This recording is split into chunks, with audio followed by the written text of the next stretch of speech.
Hello बच्चों, welcome to dream classes. आज से आपका केमिस्ट्री का जितने दिन एग्ज़ाम बचे हुए हैं उतने दिन तक आपका केमिस्ट्री का लाइव टेस्ट पर डे आपका चलेगा। तो इस लाइव सेशन को ज्वाइन करना ना भूलेंगे, क्योंकि आज से भी जितने भी लाइव सेशन होंगे हमारा काफ़ी धमाकेदार और काफ़ी इम्पोर्टेंट क्वेश्चन से भरमार होगा। और ये मेरा वादा है कि आप इस लाइव क्लास को ज्वाइन कर मोर देन 90% नंबर ला सकते हैं। और चूँकि आजकल क्या है ना कि ऑब्जेक्टिव का ट्रेंड चला हुआ है, कोई भी आप एग्जामिनेशन दो, यदि आपकी ऑब्जेक्टिव अच्छी जाती है तो आपका 70 से 80 यानी 80 से करीब करीब 90% नंबर लाने से आपको कोई रोक नहीं सकता है। और जितने भी ऑब्जेक्टिव्स हैं आप उसे अपने जो भी टीचर के यहाँ पढ़े होंगे, ठीक है, या किसी नोट से आप आंसर का मिलान भी कर ले। क्योंकि हमारा लाइव सेशन में क्या है ना कि कसमकस भरा होता है और काफ़ी संजीदगी होती है, काफ़ी एनर्जेटिक होता है। तो आप लोग जितना से ज़्यादा इस भीड़ को बढ़ाइएगा आपके लिए बेहतर साबित होगा। और जितना ज़्यादा इस वीडियो को आप शेयर कीजिएगा ताकि आपके जितने भी आपके सहपाठी होंगे इस लाइव सेशन का लुत्फ़ उठा सकेंगे। तो चूँकि क्या है ना कि जहाँ चाह होती है ना वहीं राह होती है, ठीक है। तो जब तक आपकी चाह नहीं होगी, आप में लगन नहीं होगा, तब तक आपका उत्साह क्या है ना कि कोई भी एग्ज़ाम हो, अक्सर मैं देखता हूँ कि बच्चे एग्ज़ाम देने के लिए जाते हैं और काफ़ी प्रेशराइज महसूस करते हैं, काफ़ी एकदम नर्वस हो जाते हैं। नर्वस नहीं होना है और इस लाइव सेशन को ज्वाइन कर आप अपना नर्वस को ख़त्म कर सकते हैं, ठीक है। तो चलिए आज की लाइव सेशन की शुरुआत की जाए। मैं देख रहा हूँ कि धीरे धीरे बच्चे इस टेस्ट में लाइव आना शुरू हो गए हैं। और जितना ज़्यादा से ज़्यादा भीड़ बढ़ाइएगा ना उतना क्या ना हम लोग अपने आप को एनर्जेटिक महसूस करते हैं और आपको भी लगेगा कि नहीं, हम है ना कि अब कम से कम अब तो जितने भी टेस्ट होंगे मैं टेस्ट दूंगा और अपने आप को आंकूंगा कि मैं टेस्ट में कितना नंबर ला सकता हूँ, ठीक है। चलिए धीरे धीरे आगे बढ़ते हैं और लाइव सेशन की शुरुआत किया जाए, ठीक है। क्योंकि देखिए हमारा जितना भी सेशन होता है ना लाइव सेशन उसमें काफ़ी धमाकेदार होता है, ठीक है। तो चलिए लाइव सेशन की शुरुआत की जाए धमाकेदार अंदाज में, ठीक है। धीरे धीरे मैं लाइव सेशन में आगे बढ़ता हूँ। और देखिए ये आपका है ना आ गया पहला क्वेश्चन आपके स्क्रीन बोर्ड पे, और जो कि काफ़ी शानदार प्रश्न है बच्चों, ठीक है, जो ना काफ़ी एक आपके एग्जामिनेशन के लिए काफ़ी शानदार प्रश्न है। तो जितने भी क्वेश्चंस हैं मैं उसमें कम से कम 20 से 25 सेकेंड टाइम दूंगा। आप लोग फटाक से इसका आंसर करना है। मैं देखूंगा कि इन बच्चों का आंसर सही जा रहा है या गलत जा रहा है। और नहीं तो आप क्या करो कि एक कॉपी रखो और एक पेन रखो, झट से इस क्वेश्चन को नोट करो और प्लस आंसर वहाँ पे लिखिए और मिलान कर एकदम बिल्कुल सटीक इसका आंसर देना है। जितने ही प्रश्न हैं उसमें 4 विकल्प हैं, ए बी सी और डी। इन्हीं 4 विकल्पों में से कोई एक हमारा आंसर होगा। चलिए आज की लाइव सेशन की शुरुआत की जाए। तो देखिए पहला क्वेश्चन आपको दिख रहा होगा हमारे स्क्रीन बोर्ड पे, थोड़ा सा मैं आगे बढ़ा दिया। देखिए क्या है ना कि अयस्क में उपस्थित अशुद्धि को क्या कहते हैं। अयस्क में उपस्थित अशुद्धि को क्या कहते हैं। पहला ऑप्शन है बच्चों फ्लक्स, दूसरा है गैंग, तीसरा है स्लैग और चौथा है मिश्र धातु, ठीक है। तो मैं 20 से 25 सेकेंड आप लोग का वेट करना चाहूँगा, ठीक है। किन किन बच्चों का सही आंसर आता है मैं देखता हूँ। और हमें ये ज़रूर भेजिएगा कि हमने आज के टेस्ट में कितना नंबर लाया है, ठीक है। और ये भी कमेंट करके कमेंट बॉक्स पे कमेंट करना है कि क्या आज का सेशन किस प्रकार से रहा, है ना, शानदार रहा कि ज़बरदस्त रहा कि खतरनाक रहा, ठीक है। इस तरह से रिप्लाई करना है। उससे क्या है ना हम लोग को उत्साह होती है, ठीक है, और आप में भी उत्साह जागनी चाहिए क्योंकि लाइव सेशन में क्या है ना बच्चों, जितने भी क्वेश्चंस है, यदि आप चाहे बिहार बोर्ड के बच्चे हो चाहे यूपी बोर्ड के बच्चे हो, जितने भी हिंदी मीडियम के बच्चे हैं, यदि आप अपने ऑब्जेक्टिव को आंकोगे ना, यदि आपका जैसे बिहार बोर्ड की मैं बात कर रहा हूँ, ठीक है, आपको 42 ऑब्जेक्टिव में 35 ऑब्जेक्टिव करना है। यदि आप 30 प्लस कर जाते हो तो आपका कोई भी फिजिक्स हो, केमिस्ट्री हो, बायोलॉजी हो, ठीक है, तो क्या होगा ना कि आपका नंबर मार्किंग जो है ना मोर देन 70, यानी कह सकते हैं 65, आपका आने से कोई रोक नहीं सकता है। बाकी तो आपको प्रैक्टिकल से नंबर मिल जाएगा, ठीक है।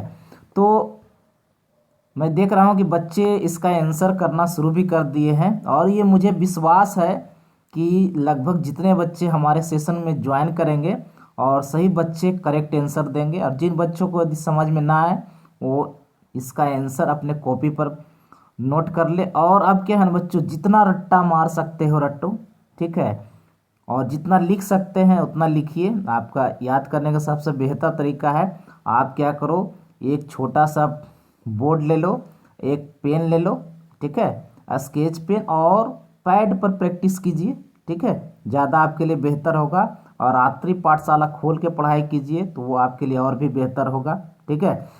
तो चलिए बच्चों, अब मैं ज़्यादा समय नहीं लूँगा, इसका आंसर करने वाला हूँ कि अयस्क में उपस्थित अशुद्धि को गैंग कहते हैं, यानी ऑप्शन नंबर बी ने बच्चों हमारा करेक्ट आंसर है, ठीक है, कि अयस्क में उपस्थित अशुद्धि को क्या कहते हैं, तो गैंग कहते हैं। नोट कर ले आप लोग, ठीक है। चलिए मैं अब दूसरा क्वेश्चन आपके सामने लाने वाला हूं, और दूसरा क्वेश्चन भी काफ़ी बेहतरीन क्वेश्चन है बच्चों। कहता है स्मेल्टिंग में धातु के ऑक्साइड के अपचयन में संयुक्त है। स्मेल्टिंग में धातु के ऑक्साइड के अपचयन में संयुक्त है। पहला ऑप्शन है Al, दूसरा है सी कार्बन, तीसरा है मैग्नीशियम, और डी है CO, ठीक है। तो यहाँ पे हमारा 4 विकल्प है, A, B, C और D। और इस क्वेश्चन में आप लोगों को मैं 20 से 25 सेकेंड वेट करना चाहूँगा, और देखूंगा कि इन बच्चों का आंसर क्या जा रहा है, कहीं गलत तो नहीं कर रहे हैं, कुछ बच्चे सही भी जाएंगे। लेकिन क्या है ना कि आप अपने ऊपर कॉन्फिडेंस रखो कि ठीक है मैंने ये आंसर किया है तो सही आंसर किया है, ठीक है। जब तक कॉन्फिडेंस पावर आप में नहीं होगी, एकाग्रता नहीं होगी ना, आप कुछ भी नहीं कर सकते हो, ठीक है। तो चलिए मैं देख रहा हूँ कि बहुत सारे बच्चे हमारे लाइव सेशन में जुड़ चुके हैं, और धीरे धीरे हमारा क्वेश्चन का आंसर भी आ रहा है। तो आप कहते हैं कि सर खाली आप बोलते हैं, ठीक है। तो क्या है ना कि मैं जब तक नहीं इस लाइव सेशन में एनर्जेटिक रहूँगा ना, आपको लगेगा कि नहीं दूध बेकार है इस लाइव सेशन को ज्वाइन करना। लेकिन क्या है ना कि मेरे बोलने से आप में एनर्जी मिलेगी, ठीक है, और इस एनर्जी को अपने कंट्रोलिंग पावर से कंट्रोल करनी है, ठीक है। तो चलिए मैं देख रहा हूँ कि बहुत सारे बच्चे इसका आंसर करना शुरू भी कर दिए हैं, और मैं देख रहा हूँ कि बहुत सारे बच्चे सही भी कर रहे हैं और बहुत सारे बच्चे गलत भी कर रहे हैं। कोई बात नहीं बच्चों, ठीक है। अब हमारा एग्जामिनेशन में चंद कदम ही बचे हैं, यह कह सकते हैं बहुत ही कम अल्प समय बचा है, तो इस लाइव सेशन का लुत्फ उठाना ना भूलेंगे। चलिए बच्चों, मैं ऑप्शन अब तोड़ने वाला हूँ संशय आपका कि ऑप्शन नंबर बी ने बच्चों करेक्ट आंसर होगा, ठीक है। चलिए चलते हैं तीसरे क्वेश्चन की ओर। तो हमारा जो तीसरा क्वेश्चन है ये भी काफ़ी बेहतरीन क्वेश्चन में से एक है। चलिए देखते हैं कि हमारा तीसरा प्रश्न क्या है। तो देखिए तीसरा प्रश्न आपको दिख रहा होगा, ठीक है, कि कहता है फैराडे के विद्युत विच्छेदन का द्वितीय नियम संबंधित है। ए धनायन के परमाणु संख्या से, बी ऋणायन के परमाणु संख्या से, सी धनायन के वेग से, डी विद्युत अपघटय के समतुल्य भार, ठीक है, विद्युत अपघटय के समतुल्य भार। ये हमारा 4 ऑप्शन आपका दिख रहा होगा, ठीक है। चूँकि स्क्रीन रिकॉर्डिंग में स्पेस कम होती है इसलिए कोई बात नहीं बच्चों, ठीक है। इस क्वेश्चन का आप लोग आंसर करें कि ऑप्शन ए होगा कि बी होगा कि सी होगा, ठीक है, कि डी होगा। तो मैं इस क्रम में आपसे कुछ टिप्स भी बताऊंगा कि आप कैसे अब लास्ट में पढ़ाई करो, क्या करो, ठीक है। तब तक आप लोग आंसर करो, मैं कुछ बातें करता हूँ, ठीक है। क्योंकि अब है ना बच्चों, जितने भी VVI लॉन्ग शॉर्ट और जितने भी ऑब्जेक्टिव हैं VVI सबको आप रट्टा मार लो, ठीक है। तो चलिए आज का ये हमारा तीसरा नंबर प्रश्न है, ये हमारा तीसरा नंबर प्रश्न है। तो अब मैं इसका आंसर करने वाला हूँ कि इसका आंसर क्या होगा। आप लोग अच्छे तरीके से मिलान करो, ठीक है। यदि गलत भी जाते हैं तो अपने कॉपी में से नोट करें। इस क्वेश्चन का ऑप्शन ना बच्चों डी नंबर होगा कि फैराडे का विद्युत विच्छेदन का द्वितीय नियम विद्युत अपघटय के समतुल्य भार, ठीक है। अब आपको दिख रहा होगा कि फैराडे का विद्युत विच्छेदन का द्वितीय नियम संबंधित है विद्युत अपघटय के समतुल्य भार पर। ये हमारा बच्चों ऑप्शन नंबर डी ना करेक्ट आंसर है, ठीक है। तीसरा नंबर प्रश्न का ऑप्शन नंबर डी है। तो चलिए आगे बढ़ा जाए और देखते हैं चौथा नंबर क्वेश्चन। और क्या है ना बच्चों, जितना ज़्यादा से ज़्यादा आप शेयर कीजिएगा ना और तो आप ही लोग को फ़ायदा होगा। अरे हम लोग को क्या है, हम लोग को तो आप इस साल आप लोग चले जाइएगा, फिर नए स्टूडेंट्स आएंगे हमारे पास, लेकिन आप लोग का समय चला जाएगा, ठीक है। तो आप लोग जितना ज़्यादा ज़्यादा इसको शेयर कीजिए, जल्दी से जल्दी फटाक दो शेयर कीजिए। तो चलिए देखते हैं चौथा नंबर प्रश्न क्या है। तथा निम्नलिखित में कौन द्वितीयक सेल है। ये भी बच्चों ना काफ़ी इंपॉर्टेंट क्वेश्चन है। निम्नलिखित में कौन द्वितीयक सेल है। पहला ऑप्शन है लेक्लांसे सेल, बी है लेड स्टोरेज बैटरी, सी है सांद्रण सेल, डी है ऑल, ठीक है। ये हमारा चौथा नंबर प्रश्न है बच्चों। कहता है निम्नलिखित में कौन द्वितीयक सेल है। लेक्लांसे सेल है कि लेड स्टोरेज बैटरी है कि सी सांद्रण सेल है, डी ऑल। मैं 20 से 25 सेकेंड आप लोग का इंतज़ार करने वाला हूँ, फिर मैं इस क्वेश्चन का जवाब दूंगा। और इस लाइव सेशन को छोड़ के नहीं जाइएगा, क्योंकि हमारे जितने भी लाइव टेस्ट होंगे उसमें आपका 30 ऑब्जेक्टिव प्रश्न होगा। तो सोच लीजिए आज से कितना दिन बचा हुआ है, ठीक है। तो 15 दिन भी बचा हुआ है, तो 15 तिया 45 यानी कि 450 450 बच्चों आपका ऑब्जेक्टिव क्वेश्चन। और इसमें से हमारा है ना 30 या 35 नंबर 35 ऑब्जेक्टिव हमें बनानी है। यदि आप 450 ऑब्जेक्टिव कर लेते हो यार, तो ये 35 ऑब्जेक्टिव बनाना तो कोई बड़ी चीज़ नहीं है ना। जितना प्रैक्टिस करोगे उतना आपके लिए बेहतर होगा, ठीक ना। तो चलिए मैं देख रहा हूँ कि बहुत सारे बच्चे इसका आंसर करना शुरू भी कर दिए और मुझे विश्वास है कि इस क्वेश्चन का 80 से 90% बच्चों ने क्या ऑप्शन करने वाले हो, बी ऑप्शन करने वाले हो। मैं देख भी रहा हूँ कि बच्चे बी ऑप्शन ज़्यादा मात्रा में कर रहे हैं। चलिए बच्चों इस क्वेश्चन का सॉल्यूशन ना यही होगा, B option lead storage battery, यानी कि द्वितीयक सेल जो होता है हमारा लेड स्टोरेज बैटरी होता है, ठीक है। चलिए आगे बढ़े, चलिए बढ़ते हैं। पांचवा नंबर प्रश्न तो बच्चों मैं देख रहा हूँ है ना, ये क्वेश्चन तो किसी बच्चे से छूटने वाला नहीं है, क्योंकि ये बहुत ही इजी प्रश्न है। लेकिन फिर भी क्या है ना, इजी प्रश्न में ही बच्चे मात खाते हैं, परेशानी होती है। कहता है सामान्य सूत्र CnH2n+2 वाले यौगिक हैं एल्कीन, एल्काइन, एल्केन और डी। तो मैं जानता हूँ कि इस क्वेश्चन आपको स्क्रीन बोर्ड पे आते ही आप लोग आंसर क्या करोगे। 90 से 100% बच्चे ना इसका क्या ऑप्शन करने वाले हो। चलिए मैं देख भी रहा हूँ कि बच्चे इसका आंसर ऑप्शन नंबर सी करना शुरू भी कर दिए और सी करते ही जा रहे हैं, यानी कि CnH2n+2 वाले यौगिक हमारा क्या है, एल्केन है बच्चों। ये ऑप्शन नंबर सी ना करेक्ट आंसर है। लाइव सेशन को छोड़ के ना जाइएगा, क्योंकि जाइएगा तो आपको परेशानी होगा, हमें कुछ नहीं होगा, ठीक है। चलिए छठा नंबर प्रश्न देखिए, क्या ये बच्चों काफ़ी लाजवाब और शानदार प्रश्न है। कहता है हीलियम का मुख्य स्रोत क्या है। ए ऑप्शन है हवा, बी है रेडियम, सी है मोनाजाइट, डी है जल। हीलियम का मुख्य स्रोत क्या है, यानी कि हीलियम हमारा जो गैस है, ठीक है, ये हमारा किस चीज़ से प्राप्त होता है, उसका स्रोत क्या है, यही हमें बतानी है इस क्वेश्चन में। तो चलिए मैं आप लोग को आंसर का इंतज़ार करता हूँ कि आप लोग इसका ऑप्शन क्या करते हो। और मुझे पता है कि आप लोग इसका आंसर धमाकेदार अंदाज में करने वाले हो। और देखिए मैं देख रहा हूँ, मुझे खुशी भी हो रही है कि लाइव सेशन में बच्चे धीरे धीरे बहुत संख्या में जुड़ भी रहे हैं। काफ़ी मुझे मज़ा आ रहा है, आपको मज़ा आ रहा है। और इस तरह से जितने भी टेस्ट दीजिएगा ना, अपने आप कॉन्फिडेंस पावर आपका बढ़ेगा कि चलिए मैंने इतना तो क्वेश्चन एक लाइव टेस्ट में कर लिया हूँ, वही 15 लाइव टेस्ट होने बाकी है। ठीक है, तो अपने आप को आंकिए कि हम कहाँ पे हैं और कहाँ तक जा सकते हैं। ठीक है, चलिए बच्चों, मैं देख रहा हूँ कि बहुत सारे बच्चे ना, मैं काफ़ी खुश हूँ कि आंसर एकदम सही कर रहे हैं। यानी ऑप्शन नंबर सी बहुत सारे बच्चे कर रहे हैं, मोनाजाइट। हीलियम का मुख्य स्रोत जो बच्चों है ना, वो है हमारा मोनाजाइट।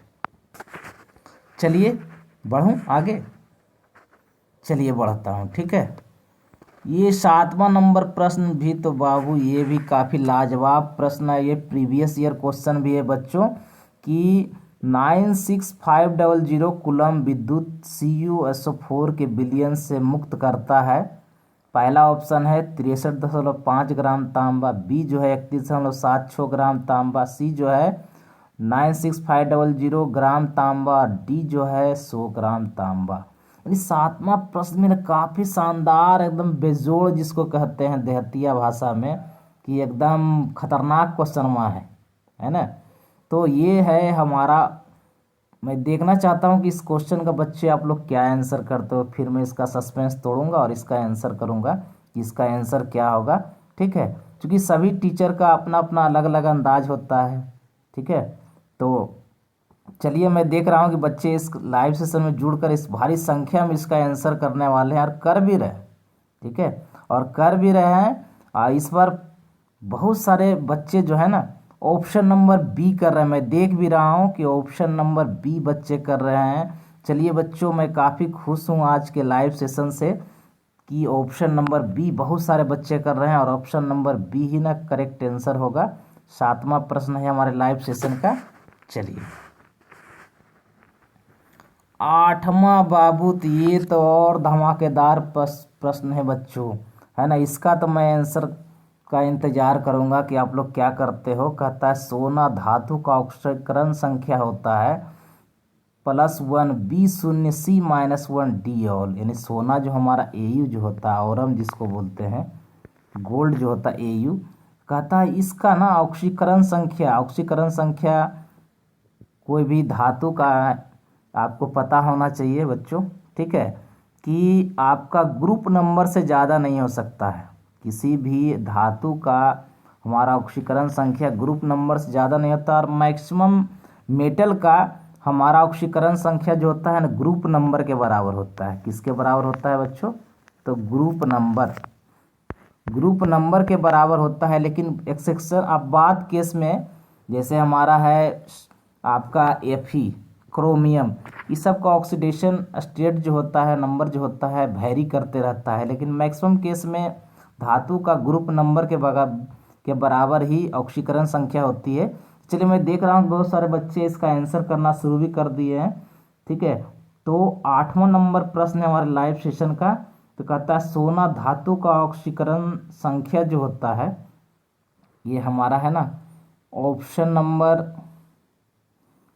नंबर हमारा जो है बी करेक्ट आंसर होगा बच्चों। ठीक है, बी ना करेक्ट आंसर होगा। इसे आप मिलान कर लें अच्छी तरीक़ा से। ठीक है, चलिए आगे बढ़ते हैं। 9वां नंबर प्रश्न, तो ये बच्चों तो काफ़ी लाजवाब शानदार प्रश्न है और इस क्वेश्चन को देखकर मुझे भी काफ़ी अच्छा लग रहा है कि इस लाइव सेशन में अच्छे अच्छे क्वेश्चन आ रहे हैं। कहता है ऊष्मा और विद्युत का अच्छा चालक है एंथ्रासाइट, बी हीरा, सी ग्रेफाइट, डी चारकोल। तो मैं देखना चाहता हूँ कि किन किन बच्चों का क्या आंसर आता है और क्या रिप्लाई उनका रहता है। और इस लाइव सेशन को छोड़ के जाइएगा नहीं भी, चूँकि और भी हमारा शानदार और ज़बरदस्त और इम्पोर्टेंट क्वेश्चन बचा हुआ है। ठीक है, तो मैं देख रहा हूँ कि इस बार तो वाह क्या कमाल कर रहे हो जी। ठीक है, तो पप्पू भाई पास हो जाएंगे लगता है, क्योंकि मैं आंसर इसका काफ़ी करेक्ट आ रहा है। और 90% बच्चे ना ऑप्शन नंबर सी के साथ जा रहे हैं। तो जाहिर सी बात है कि ग्रेफाइट जो होता है ऊष्मा और विद्युत का अच्छा चालक होता है। ठीक है बच्चों, बढ़ूँ आगे, चलिए बढ़ते। 10वां नंबर प्रश्न, तो ये यार ये तो है ना, ये भी क्वेश्चन तो काफ़ी बेहतरीन क्वेश्चन कहता है कार्बन का संयोजकता क्या है। यानी वैलेंसी पूछ रही है। ऑप्शन ए है 1 B 2 C 3 D 4। कार्बन का संयोजकता क्या है? ये हमारा ये तो आपका पहले ही ऑर्गेनिक कंपाउंड जब शुरुआत में पढ़िएगा तो आपको कार्बन का सारा स्ट्रक्चर मिलेगा कि कार्बन क्या है, कार्बन के अपूर्व कितने हैं, ठीक है, और कार्बन की वैलेंसी कितनी होती है, कार्बन के ऑक्सीडेशन नंबर कहाँ से कहाँ तक वेरी करता है। तो चलिए मैं देख रहा हूँ कि ना कि ये भी क्वेश्चन में करीब 80 से 90% बच्चे जो है आपका ऑप्शन नंबर डी कर रहे हैं। तो बच्चों डी ही करेक्ट आंसर होगा कि कार्बन की संयोजकता 4 होती है।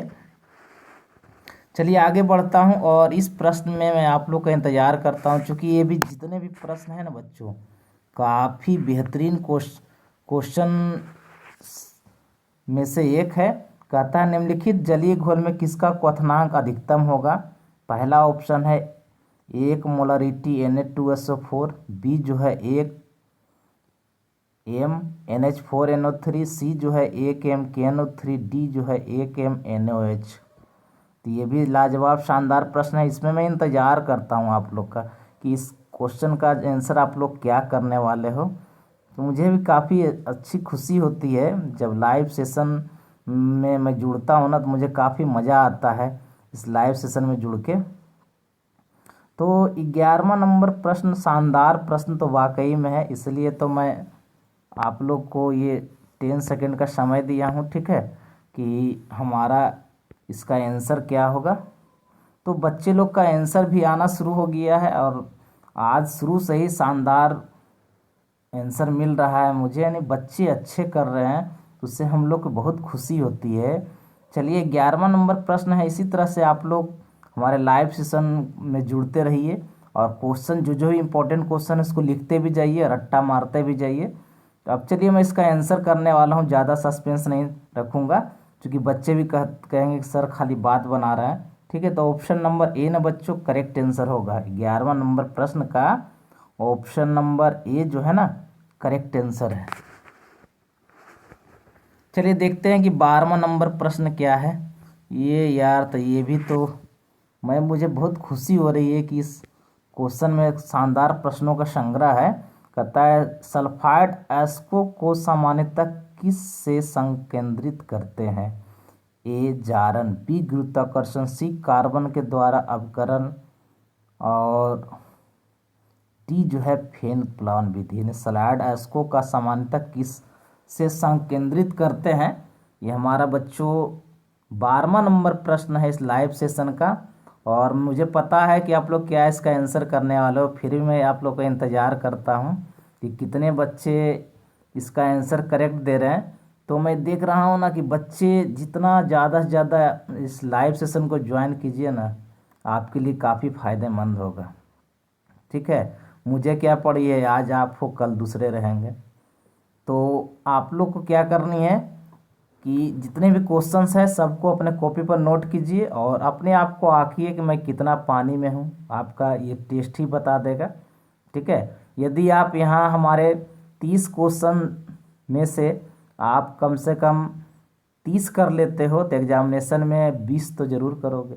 यदि पर डे जितने भी लाइव टेस्ट होंगे उसमें यदि पर डे आपका 25 से ऊपर मार्किंग रहेगा तो मुझे विश्वास है आप लोग जितने भी न्यूमेरिक आपका ऑब्जेक्टिव क्वेश्चन होंगे आप लोग 95% तो ज़रूर कर लोगे, ठीक है। मैं देख भी रहा हूँ कि आंसर बहुत सारे बच्चे सही भी कर रहे हैं, कुछ बच्चे गलत भी कर रहे हैं। तो चलिए इस लाइव सेशन का मज़ा लीजिए और ऑप्शन नंबर डी ना करेक्ट आंसर होगा कि सल्फाइड एस्को को सामान्यतः फेन उत्प्लावन विधि से संकेंद्रित करते हैं, ठीक है। चलिए 13वां नंबर प्रश्न तो बच्चों ये तो हमारा एग्जामिनेशन में आ ही गया, समझिए इस तरह का प्रश्न। कहता है किनेजारो प्रतिक्रिया नहीं दिखलाता है फॉर्मल्डिहाइड, एस्टल्डिहाइड, बेंजल्डिहाइड और फ्यूरल। यानी कि कहने का मतलब क्या है कि कौन हमारा किनेजारो प्रतिक्रिया नहीं दिखलाता है। 13वां नंबर प्रश्न है और आपको बतानी है कि इसका आंसर क्या होगा। ये भी हमारा काफ़ी बेहतरीन क्वेश्चन में से एक है बच्चों, ठीक है, कि किनेजारो प्रतिक्रिया नहीं दिखलाता है। तो मैं देख रहा हूँ कि बहुत सारे बच्चे अच्छे कर रहे हैं, कोई बात नहीं बच्चों, है ना। इसका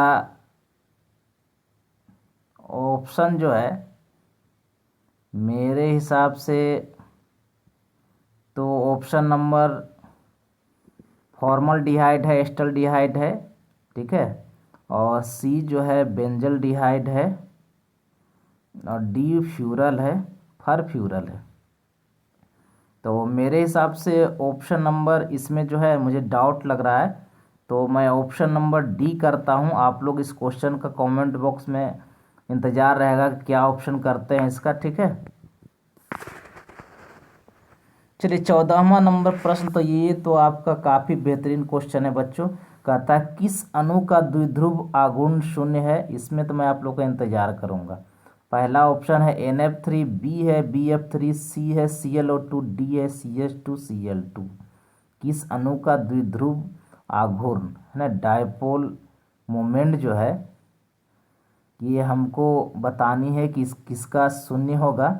और ये प्रश्न समझिए आपके एग्जामिनेशन में आ गया, ये मुझे विश्वास है ये 110% कि इस तरह का प्रश्न अक्सर एग्जामिनेशन में आता है, ठीक है। तो चलिए 14वां नंबर प्रश्न का ऑप्शन क्या होगा। मैं देख रहा हूँ कि बहुत सारे बच्चे बहुत संख्या में आंसर कर रहे हैं और फटाफट कर रहे हैं, काफ़ी मज़ा आ रहा है, ठीक है।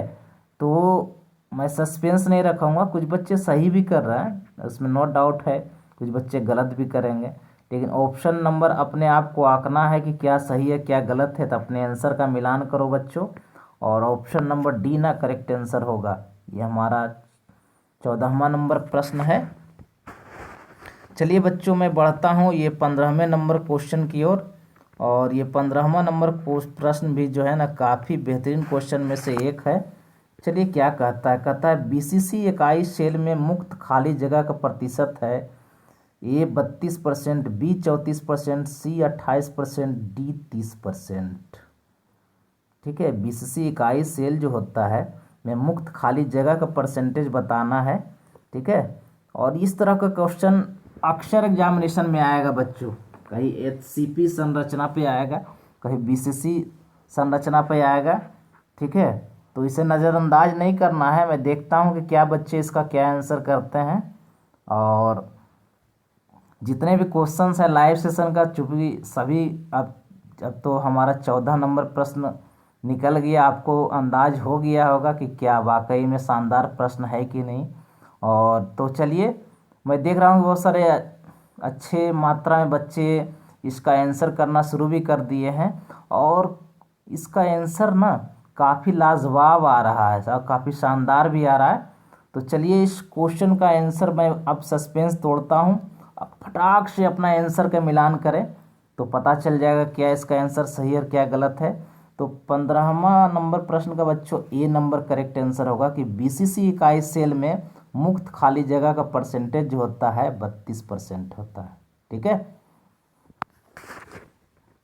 लाइव सेशन, चलिए 16वां नंबर प्रश्न में इंतजार करूंगा बच्चों आप लोग का। किसका +2 ऑक्सीकरण अवस्था सबसे स्थिर है, SN, AG, Fe और PB का।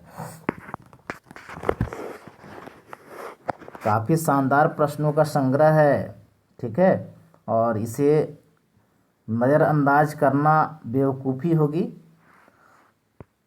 तो ये 16वां नंबर प्रश्न का देखता हूँ किन बच्चों का क्या क्या आंसर आता है, क्या रिप्लाई मिलता है, पॉजिटिव होता है रिप्लाई कि नेगेटिव होता है।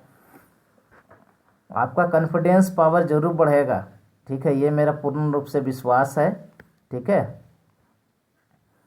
क्योंकि आत्मविश्वास से बढ़ के कुछ नहीं है। जब तक आप कहता है ना जिंदगी में लक, लेबर और चांस सबसे बड़ी चीज़ होती है। यदि तीनों जिसको फेवर करता है उसकी मंजिल तुरंत ही मिल जाती है। तो 16वां नंबर प्रश्न का बच्चों मैं देख रहा हूँ कि बहुत सारे बच्चे जो हैं इस बार कुछ बच्चे ऑप्शन नंबर डी कर रहे हैं। चलिए बच्चों मैं ऑप्शन नंबर डी पे ही करता हूँ कि इस प्रश्न का उत्तर जो है ना ऑप्शन नंबर डी ही करेक्ट आंसर होगा। 17वां नंबर प्रश्न तो कैलकुलेशन बेस्ड है, इसमें तो मैं ज़रूर आप लोग का इंतज़ार करूँगा। कहता है कि किसी बिलियन के 200 ml में 2 ग्राम NaOH घुले हैं तो बिलियन की मोलरता क्या होगी। तो आप लोग को मैं थोड़ा सा हिंट भी कर देता हूँ कि मोलरिटी बराबर जो होता है ये मोल पर लीटर होता है। मोल पर लीटर।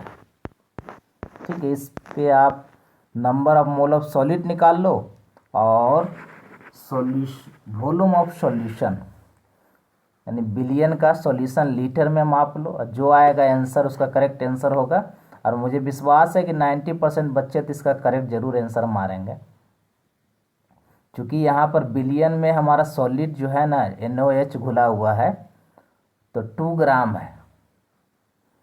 तो यहाँ 7वां नंबर प्रश्न का बच्चों आप लोग आंसर का मिलान करें। ठीक है, मैं ज़रा सॉल्यूशन इसका करने का प्रयास करता हूँ।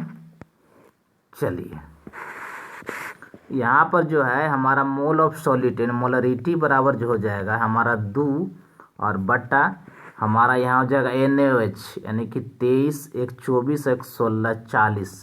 ये नंबर ऑफ मोल्स निकल गया और गुने आप 1000 कर दो। ठीक है, और बट्टा है ना आप लोग 200 कर दो। तो यहाँ 2 शून्य 2 1 शून्य 3 शून्य कट गया और ये 2 से ये 2 कट गया बच्चों ने, 1/4 बच गया। 1/4 का मतलब समझ ही सकते हो कि इसका आंसर क्या होना चाहिए, 0.25। ये बच्चों करेक्ट आंसर होगा इस क्वेश्चन का। हमारा 17वां नंबर प्रश्न है और मैं देख भी रहा हूँ कि हमसे पहले कैलकुलेशन फास्ट आप लोग हो। वाकई अच्छी बात है कि हमसे भी आप लोग का कैलकुलेशन फास्ट है और मुझे खुशी हो रही है कि ऑप्शन नंबर मैं ए करने वाला हूँ। ठीक है, और बहुत संख्या में बच्चे इसका आंसर ए कर भी रहे हैं। हमसे पहले भी बहुत सारे बच्चों ने आंसर ए किया है। ठीक है, चलिए अब देखते हैं हम कि हमारा ये 18वां नंबर प्रश्न क्या है। तो ये भी बच्चों ने काफ़ी एकदम शानदार लाजवाब प्रश्न है। कहता है XeF4 का आकार होता है चतुष्फलकीय, स्क्वायर प्लेनर, पिरामिडल की लीनियर। ये हमारा कह सकते हैं एक तरह से कि हाइब्रिडाइजेशन, ठीक है, पर आधारित प्रश्न है। इस तरह का प्रश्न अक्सर बच्चों पूछता है। कभी आपको XeF2 का पूछेगा, ठीक है, तो कहीं भी आपका XeF4 का पूछेगा। तो इस तरह से हमारे जितने भी कंपाउंड्स हैं हमारा जेनॉन से संबंधित, तो आप लोग इसको अपने घर पे कर लें। कोई ज़रूरी नहीं है कि यही प्रश्न हमारे एग्जामिनेशन में आएगा। XeF2 भी आ सकता है, XeF4 भी आ सकता है। तो इस तरह के जितने भी प्रश्न आपको मिले उसका आंसर कर डालो। चलिए, मैं देख रहा हूँ कि बहुत सारे संख्या में भी इसका आंसर करना शुरू भी कर दिए हैं बच्चे। और अब आप लोग क्या करो ना बच्चों, आंसर का मिलान करो। ठीक है, कि इसका आंसर क्या होना चाहिए।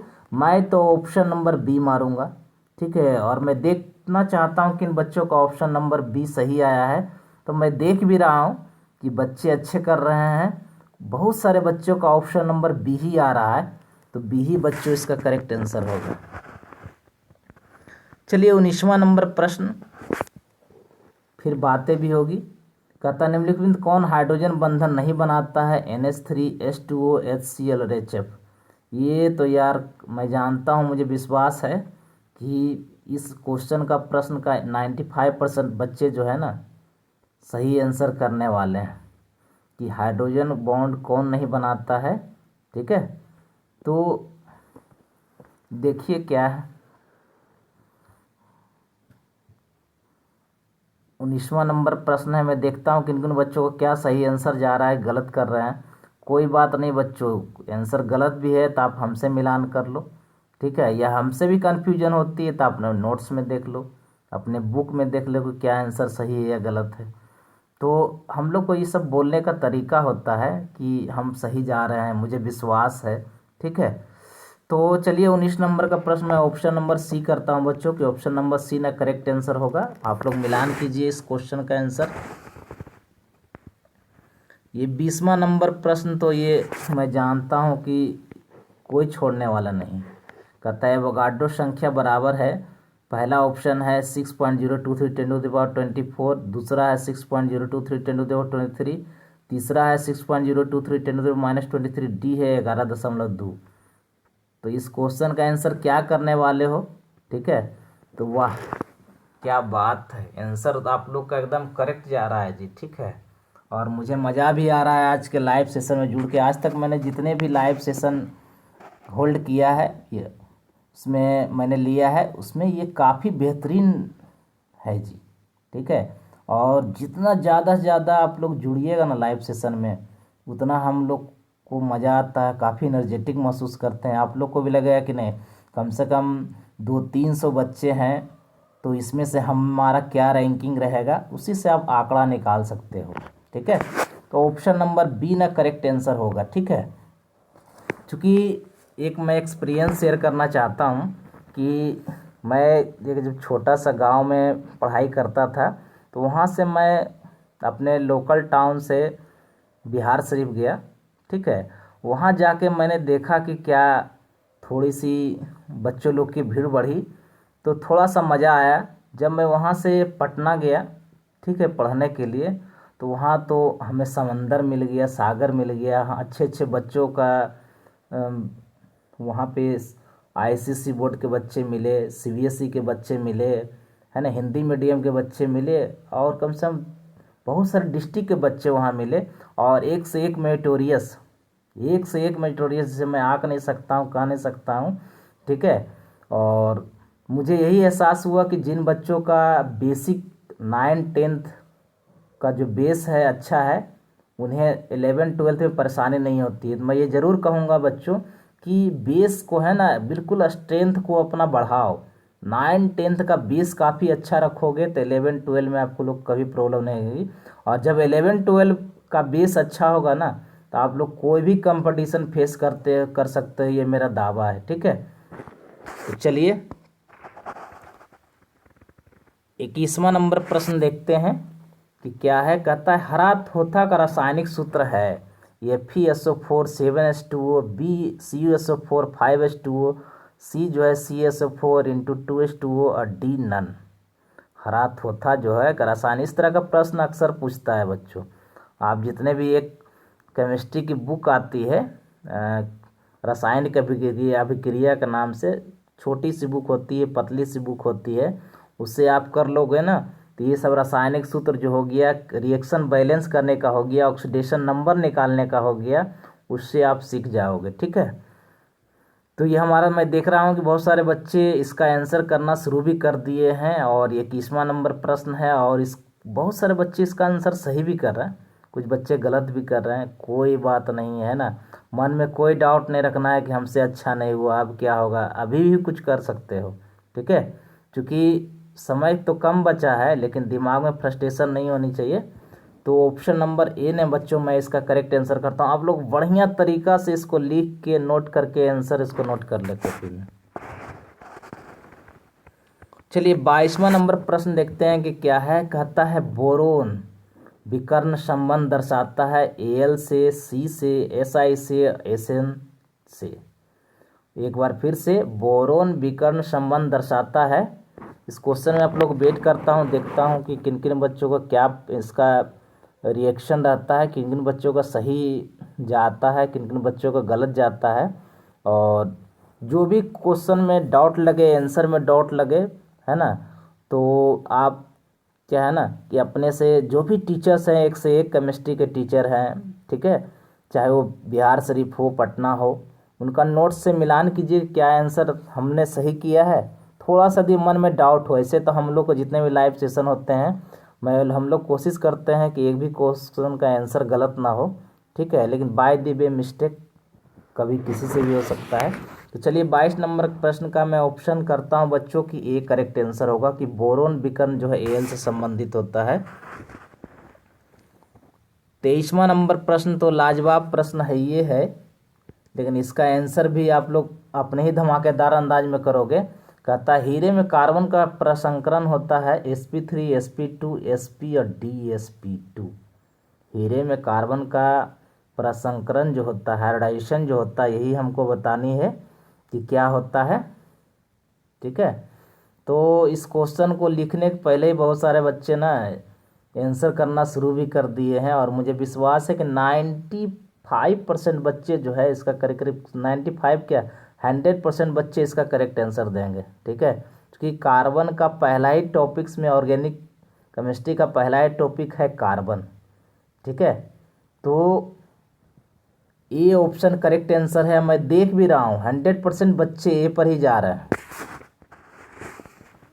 24वां नंबर प्रश्न जो है ये भी शानदार प्रश्न है बच्चों, कि सिनेबार कहा जाता है HD, H2S, ZNS, PBS और SGS, यानी सिनेबार किसे कहा जाता है ये बताने हैं आप लोग को।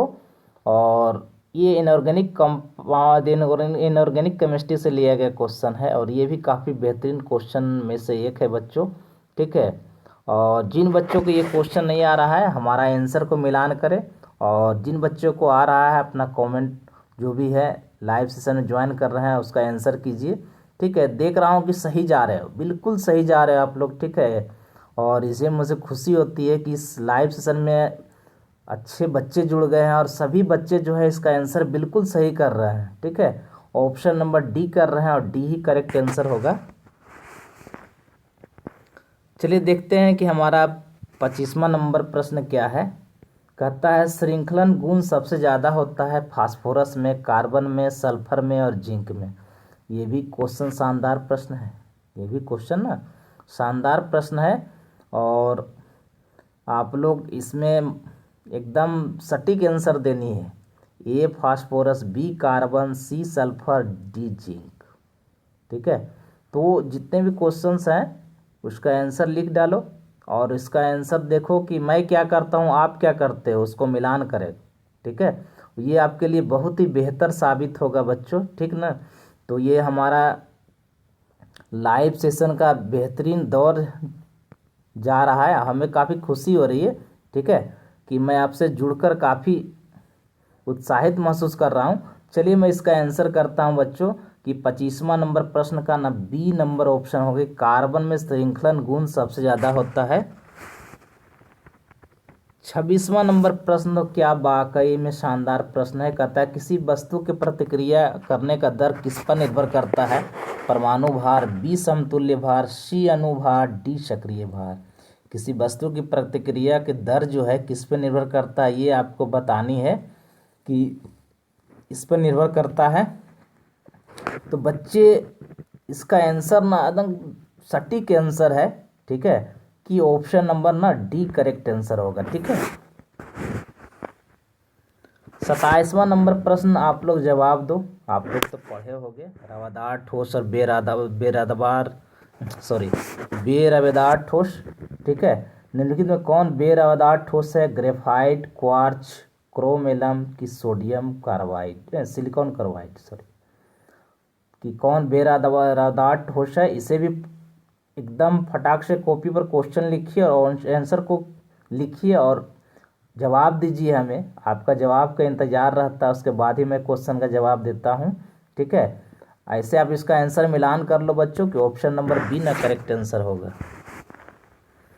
28वां नंबर प्रश्न तो और ही बेहतरीन प्रश्न है बच्चों। कहता है एंजाइम क्या है, कार्बोहाइड्रेट है कि लिपिड है कि प्रोटीन है। ये हमारा कह सकते हैं कि इस तरह का प्रश्न आपको केमिस्ट्री बायोलॉजी दोनों मिलेगा, ठीक है। तो मैं देख रहा हूँ कि बहुत सारे बच्चे इसका आंसर करना शुरू भी कर दिए और मुझे विश्वास है कि 85% बच्चे तो जरूर इसका करेक्ट आंसर दोगे। और मैं देख भी रहा हूँ कि ऑप्शन नंबर सी जो है ना, बहुत सारे बच्चे जो है ना, देख भी रहा हूँ बहुत सारे बच्चे ऑप्शन नंबर सी कर रहे हैं, लेकिन एंजाइम जो होता है प्रोटीन होता है। 29वां नंबर प्रश्न जो है कहता है कि नेचुरल रबर किसका बहुलक है, स्टायरीन, आइसोप्रीन, क्लोरोप्रीन और ब्यूटाडाइन, ठीक है। ये भी हमारा प्रश्न बिल्कुल शानदार प्रश्न है बच्चों कि 29वां नंबर प्रश्न का आंसर क्या होगा, नेचुरल रबर किसका बहुलक है, ठीक है। स्टायरीन है कि आइसोप्रीन है, क्लोरोप्रीन है कि ब्यूटाडाइन है, ठीक है। तो मैं देख रहा हूँ कि बच्चे इसका आंसर करना शुरू भी कर दिए। कीजिए, अपने आप को आंकिए कि हमने इस लाइव सेशन में कितना प्रश्न सही किया है, ठीक है।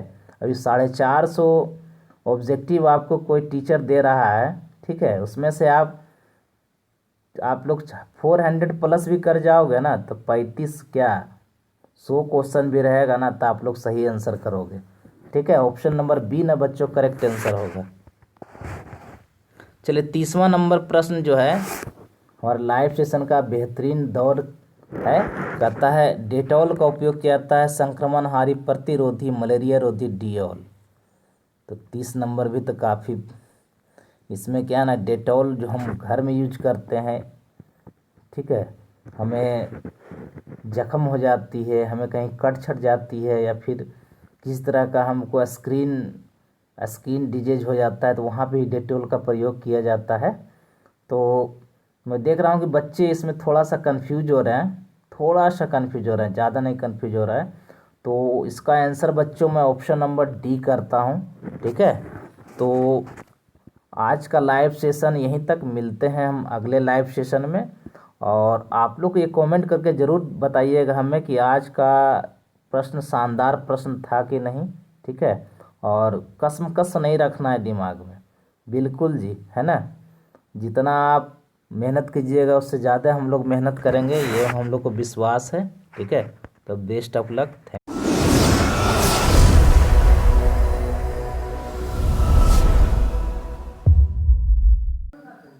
हेलो बच्चों, वेलकम टू ड्रीम क्लासेज। आज आपका केमिस्ट्री का सेकेंड लाइव टेस्ट शुरू होने वाला है।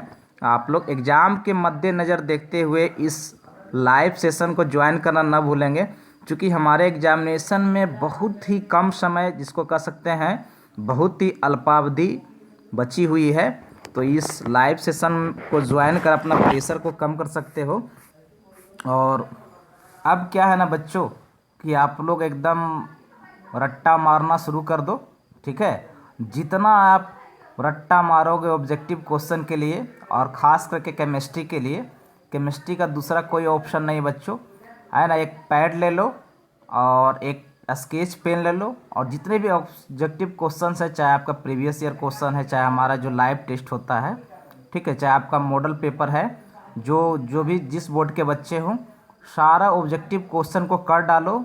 ये आपके लिए ब्रह्मास्त्र साबित होगा। तो चलिए, आज हमारा सेकेंड लाइव टेस्ट है, इसकी शुरुआत की जाए।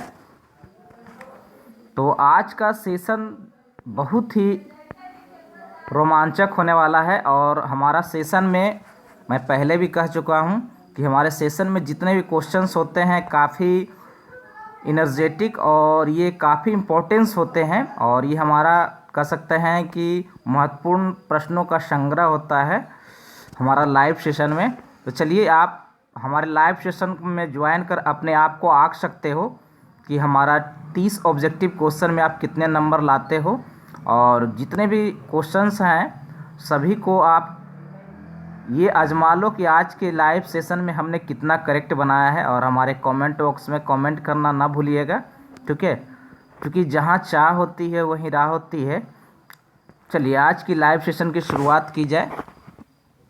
तो देखिए, आज का लाइव सेशन का पहला प्रश्न आपके स्क्रीन बोर्ड पे दिख रहा होगा, ठीक है। कहता है, निम्न में कौन सा प्रथम पंक्ति का संक्रमण तत्व नहीं है। बच्चों जरा गौर से ध्यान पूर्वक से देखिए इस क्वेश्चन को। कहता है, निम्न में कौन सा प्रथम पंक्ति का संक्रमण तत्व नहीं है। पहला ऑप्शन है बच्चों Fe, दूसरा है Cr, तीसरा है Mg और डी है निकेल। और मुझे विश्वास है इस क्वेश्चन का 90% बच्चे जो है करेक्ट आंसर देंगे, ठीक है। और क्या है ना कि कोई भी लाइव सेशन हो, चाहे हमारे केमिस्ट्री का लाइव टेस्ट होती है, चाहे फिजिक्स का हो, चाहे मैथमेटिक्स का हो, चाहे बायोलॉजी का हो, ठीक है, उसका भी लाइव टेस्ट आपको जल्द ही मिलेगा, ठीक है। और हमारा टाइमिंग जो है, रात के 8 बजे फिजिक्स का लाइव टेस्ट होता है, रात के 10 बजे हमारा केमिस्ट्री की लाइव टेस्ट होती है। तो मैं देख रहा हूँ कि बहुत सारे बच्चे धीरे धीरे लाइव सेशन में जुड़ चुके हैं। और मैं प्रत्येक क्वेश्चन में 10 से 15 सेकेंड तक आप लोग का वेट करूँगा, फिर उसके बाद मैं क्वेश्चन का आंसर बताऊँगा। आप अच्छे तरीके से इसका आंसर लिख डालो अपने कॉपी में, ठीक है। तो चलिए, पहला क्वेश्चन मैं एक बार फिर से दोहराता हूँ। कहता है, निम्न में कौन सा प्रथम पंक्ति का संक्रमण तत्व नहीं है। पहला है Fe, दूसरा है क्रोमियम, तीसरा है मैग्नीशियम और डी है निकेल, ठीक है। तो मैं देख रहा हूं कि बच्चे लाइव सेशन में ज्वाइन कर लिए हैं, और मैं सभी को अपने ड्रीम क्लासेज में स्वागत करता हूं। शुभ रात्रि आप लोग कहो, ठीक है। तो चलिए, अब क्या, नवरात्रि पाठशाला खोलकर पढ़ाई कीजिए, आपके लिए बेहतर साबित होगा बच्चों, ठीक है। तो मैं देख रहा हूं कि इस क्वेश्चन का आंसर अब आना शुरू हो गया है। और ये हमारा पहला प्रश्न ही काफ़ी लाजवाब प्रश्न है कि फर्स्ट पंक्ति का ट्रांजिशन एलिमेंट नहीं है, ये हमें बतानी है। तो मुझे विश्वास है कि इस क्वेश्चन का मोर देन 85% बच्चे आंसर सही करने वाले हैं, और मैं देख भी रहा हूँ कि बच्चे इसका आंसर ऑप्शन नंबर सी कर रहे हैं। ठीक है, ऑप्शन नंबर सी ही बच्चों ना करेक्ट आंसर होगा कि हमारा मैग्नीशियम जो होता है ये हमारा संक्रमण तत्व नहीं होता है। ठीक है, तो चलिए अब लाइव सेशन में हम दूसरे क्वेश्चन की ओर बढ़ते हैं। और दूसरे क्वेश्चन करने के पहले मैं एक बात बता देना चाहता हूं कि ऐसे तो मैं कोशिश करता हूं कि मैंने जितने भी ऑब्जेक्टिव सेलेक्ट करके लाया हूं उसका ऑब्जेक्टिव का आंसर करेक्ट हो। ठीक है, फिर भी आप लोग क्या है ना कि आंसर को अच्छी तरह से मिलान कर लें। तो चलिए देखिए दूसरा प्रश्न हमारा इस लाइव सेशन का क्या है। कहता है कि द्रवित सोडियम क्लोराइड के वैद्युत अपघटन से कैथोड पर मुक्त होता है। द्रवित सोडियम क्लोराइड के वैद्युत अपघटन से कैथोड पर मुक्त होता है। पहला ऑप्शन है बच्चों क्लोरीन, बी है सोडियम, सी है सोडियम अमलगम और डी है आपका हाइड्रोजन। मैं प्रत्येक क्वेश्चन में 10 से 15 सेकेंड का वेट करूंगा, फिर इसके बाद मैं आंसर करूंगा। उस दरमियान मैं आप लोग से कुछ बातें भी करूंगा और कुछ टिप्स भी बताता रहूँगा कैसे आप पढ़ाई करो, क्या करो। ठीक है, तो इसका मैं आंसर करने वाला हूँ। ऐसे हमारे यूट्यूब चैनल के ड्रीम क्लासेज में जो हमने 20 लॉन्ग क्वेश्चन, 40 शॉर्ट क्वेश्चन आपका फिजिक्स, केमिस्ट्री और मैथ में जो डाला है वो आपके एग्जामिनेशन के लिए एकदम क्या कह सकते हैं उसको कि ब्रह्मास्त्र साबित होगा। उसे सारे आप सब्जेक्टिव क्वेश्चन को और शॉर्ट क्वेश्चन को कर डालो, आपको एग्जाम में बेनिफिट होगा, ये मेरा मानना है। ठीक है, तो चलिए इस क्वेश्चन का मैं सॉल्यूशन देख रहा हूँ कि बच्चे धीरे धीरे करना शुरू कर दिए हैं। और तो इसका आंसर बच्चों आप मिलान करो। ठीक है, मैं बता रहा हूँ कि ऑप्शन नंबर बी ना करेक्ट आंसर हो गया कि द्रवित सोडियम क्लोराइड के वैद्युत अपघटन से कैथोड पर सोडियम मुक्त होता है। ठीक है, इसे नोट कर ले। ठीक है, तो चलिए बढ़ा जाए आगे। देखिए तीसरा प्रश्न भी काफ़ी शानदार और लाजवाब प्रश्न है बच्चों। ठीक है, कहता है C6H6 कैसा पदार्थ है, यानी कि हमारा ये आपका बेंजीन है। कहता है अनुचुंबकीय है कि लव चुंबकीय है कि प्रतिचुंबकीय है कि इनमें से कोई नहीं। जल्दी से फटाफट इस क्वेश्चन का आंसर करो आप लोग, फिर मैं देखूंगा किन किन बच्चों का ऑप्शन करेक्ट आता है। ठीक है, कि ये भी प्रश्न ना ये हमें क्वेश्चन लग रहा है ना कि बोर्ड मॉडल साबित हो सकता है बच्चों। ठीक है, क्योंकि जितने भी क्वेश्चन सिलेक्शन होते हैं वो VVI तो होते हैं, लेकिन उसमें से भी बहुत सारे क्वेश्चन जो होते हैं जो उसको TTI ताबड़तोड़ इम्पोर्टेंट कह सकते हैं बच्चों। ठीक है, अपने एकाग्रता को भंग नहीं करना है, अपने लेबर को कहते हैं कि ज़िंदगी में 3 चीज़ काफ़ी मायने होती है, लक, लेबर और चांस। ठीक है, इसे मिस नहीं करना है। तो चलिए ऑप्शन नंबर क्वेश्चन नंबर 3 का ऑप्शन मैं बताने वाला हूँ बच्चों, आप लोग इसे नोट कर लो कि C6H6 कैसा पदार्थ है। तो C6H6 बच्चों ये हमारा प्रतिचुंबकीय डाई मैग्नेटिक। ठीक है, डाई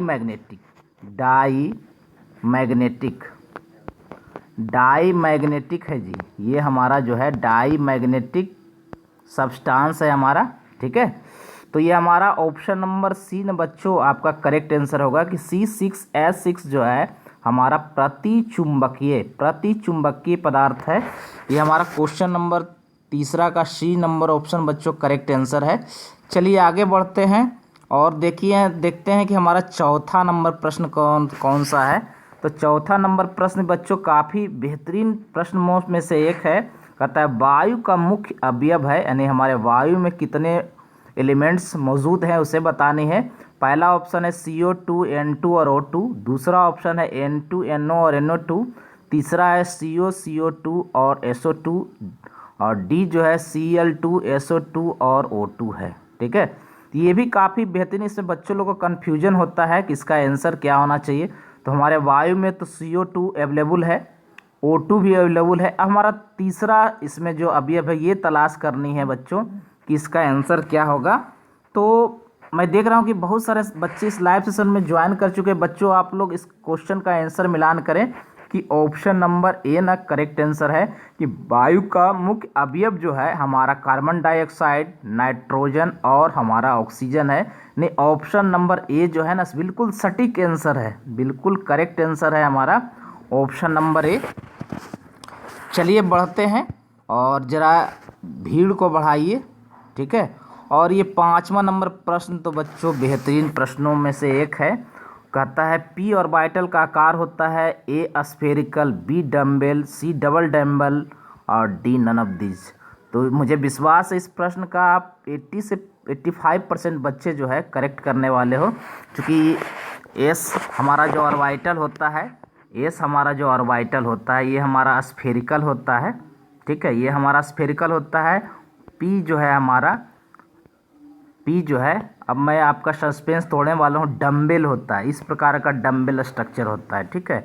इसी स्ट्रक्चर को हम डम्बल बोलते हैं बच्चों, कि पी ऑर्बिटल का जो आकार होता है ना ये हमारा डम्बल होता है। यानी कि 5 नंबर का option B number correct answer है और ये काफ़ी सटीक आंसर है, ठीक है। और डी का, चलिए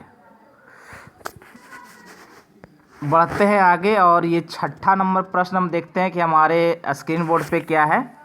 तो 6ठा नंबर प्रश्न भी काफ़ी बेहतरीन प्रश्नों में से एक है बच्चों। कहता है अम्लराज एक मिश्रण है। पहला ऑप्शन है 3HCl is to 1HNO3, B जो है 2HCl इज टू 1HNO3 और सी ऑप्शन है 1HCl इज टू HNO3 और डी जो है आपका 3HCl और 3HNO3 है।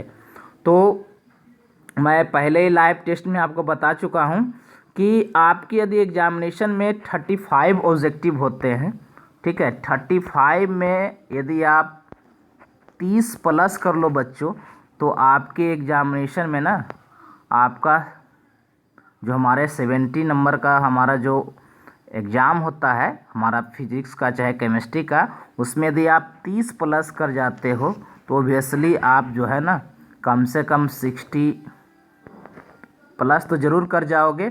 और बाकी रही प्रैक्टिकल की बात, तो प्रैक्टिकल में तो आप महारत हासिल कर लोगे, ठीक है। तो ये हमारा थोड़ी सी बातें हैं, ठीक है। चलिए मैं अब इसका आंसर बताने वाला हूँ बच्चों की 6ठा नंबर प्रश्न का आंसर क्या होगा। मैं देख रहा हूँ कि बहुत सारे बच्चे लाइव सेशन में जुड़ गए हैं और इसका आंसर भी कर रहे हैं, ठीक है। तो इस क्वेश्चन का मिलान करें बच्चों की आंसर जो है ना option number A correct answer है कि अम्लराज एक मिश्रण है जिसमें 3HCl इज टू 1HNO3 है, ठीक है। 7वां नंबर प्रश्न तो और भी बेहतरीन प्रश्नों में से एक है कि हमारा Al2O3 एक ऑक्साइड है। बतानी है कि इसकी प्रवृत्ति क्या होगी, अम्लीय होगी कि उभयधर्मी होगी कि क्षारीय होगी, ठीक है। और डी इनमें से कोई नहीं, यानी कि हमारा Al2O3 जो है एक ऑक्साइड है जिसकी प्रकृति को बतानी है कि इसकी प्रकृति क्या होगी, ये एसिडिक नेचर का होगा कि बेसिक नेचर का होगा, कि हमारा एसिडिक और बेसिक दोनों नेचर का होगा, कि इनमें से कोई नहीं है। ये हमारा 7वां नंबर प्रश्न है बच्चों, ठीक है। और ये मेरा मानना है कि ये प्रश्न जो है आपके एग्जामिनेशन के लिए बोर्ड मॉडल साबित हो सकता है, चाहे आप किसी बोर्ड के हो, यूपी बोर्ड के हो, एमपी बोर्ड के हो, चाहे हमारे बिहार बोर्ड के बच्चे हो। तो ये Al2O3 जो है आप इसका आंसर मिलान करो। अब मैं इसका आंसर बताने वाला हूँ बच्चों, ठीक है। तो इसका आंसर ना ऑप्शन नंबर बी जो है करेक्ट आंसर है कि Al2O3 जो है एक ऑक्साइड है जो हमारा उभयधर्मी है, यानी इसमें दोनों तरह का नेचर होता है, एसिडिक भी होता है और हमारा बेसिक भी होता है। चलिए बच्चों बढ़ते हैं आगे और ये हम देखते हैं कि हमारा 8वां नंबर प्रश्न क्या है। तो 8वां नंबर प्रश्न भी काफ़ी बेहतरीन प्रश्नों में से एक है, ठीक है। इस तरह का प्रश्न एग्जामिनेशन में आता है बच्चों। आप अपने प्रीवियस ईयर का क्वेश्चन है उसमें आप मिलान कर लो कि इस तरह का प्रश्न आया हुआ है कि नहीं आया हुआ है। तो कहता है घंटा धातु मिश्र धातु है, यानी घंटा कोई धातु है जो मिश्र धातु का एक उदाहरण है।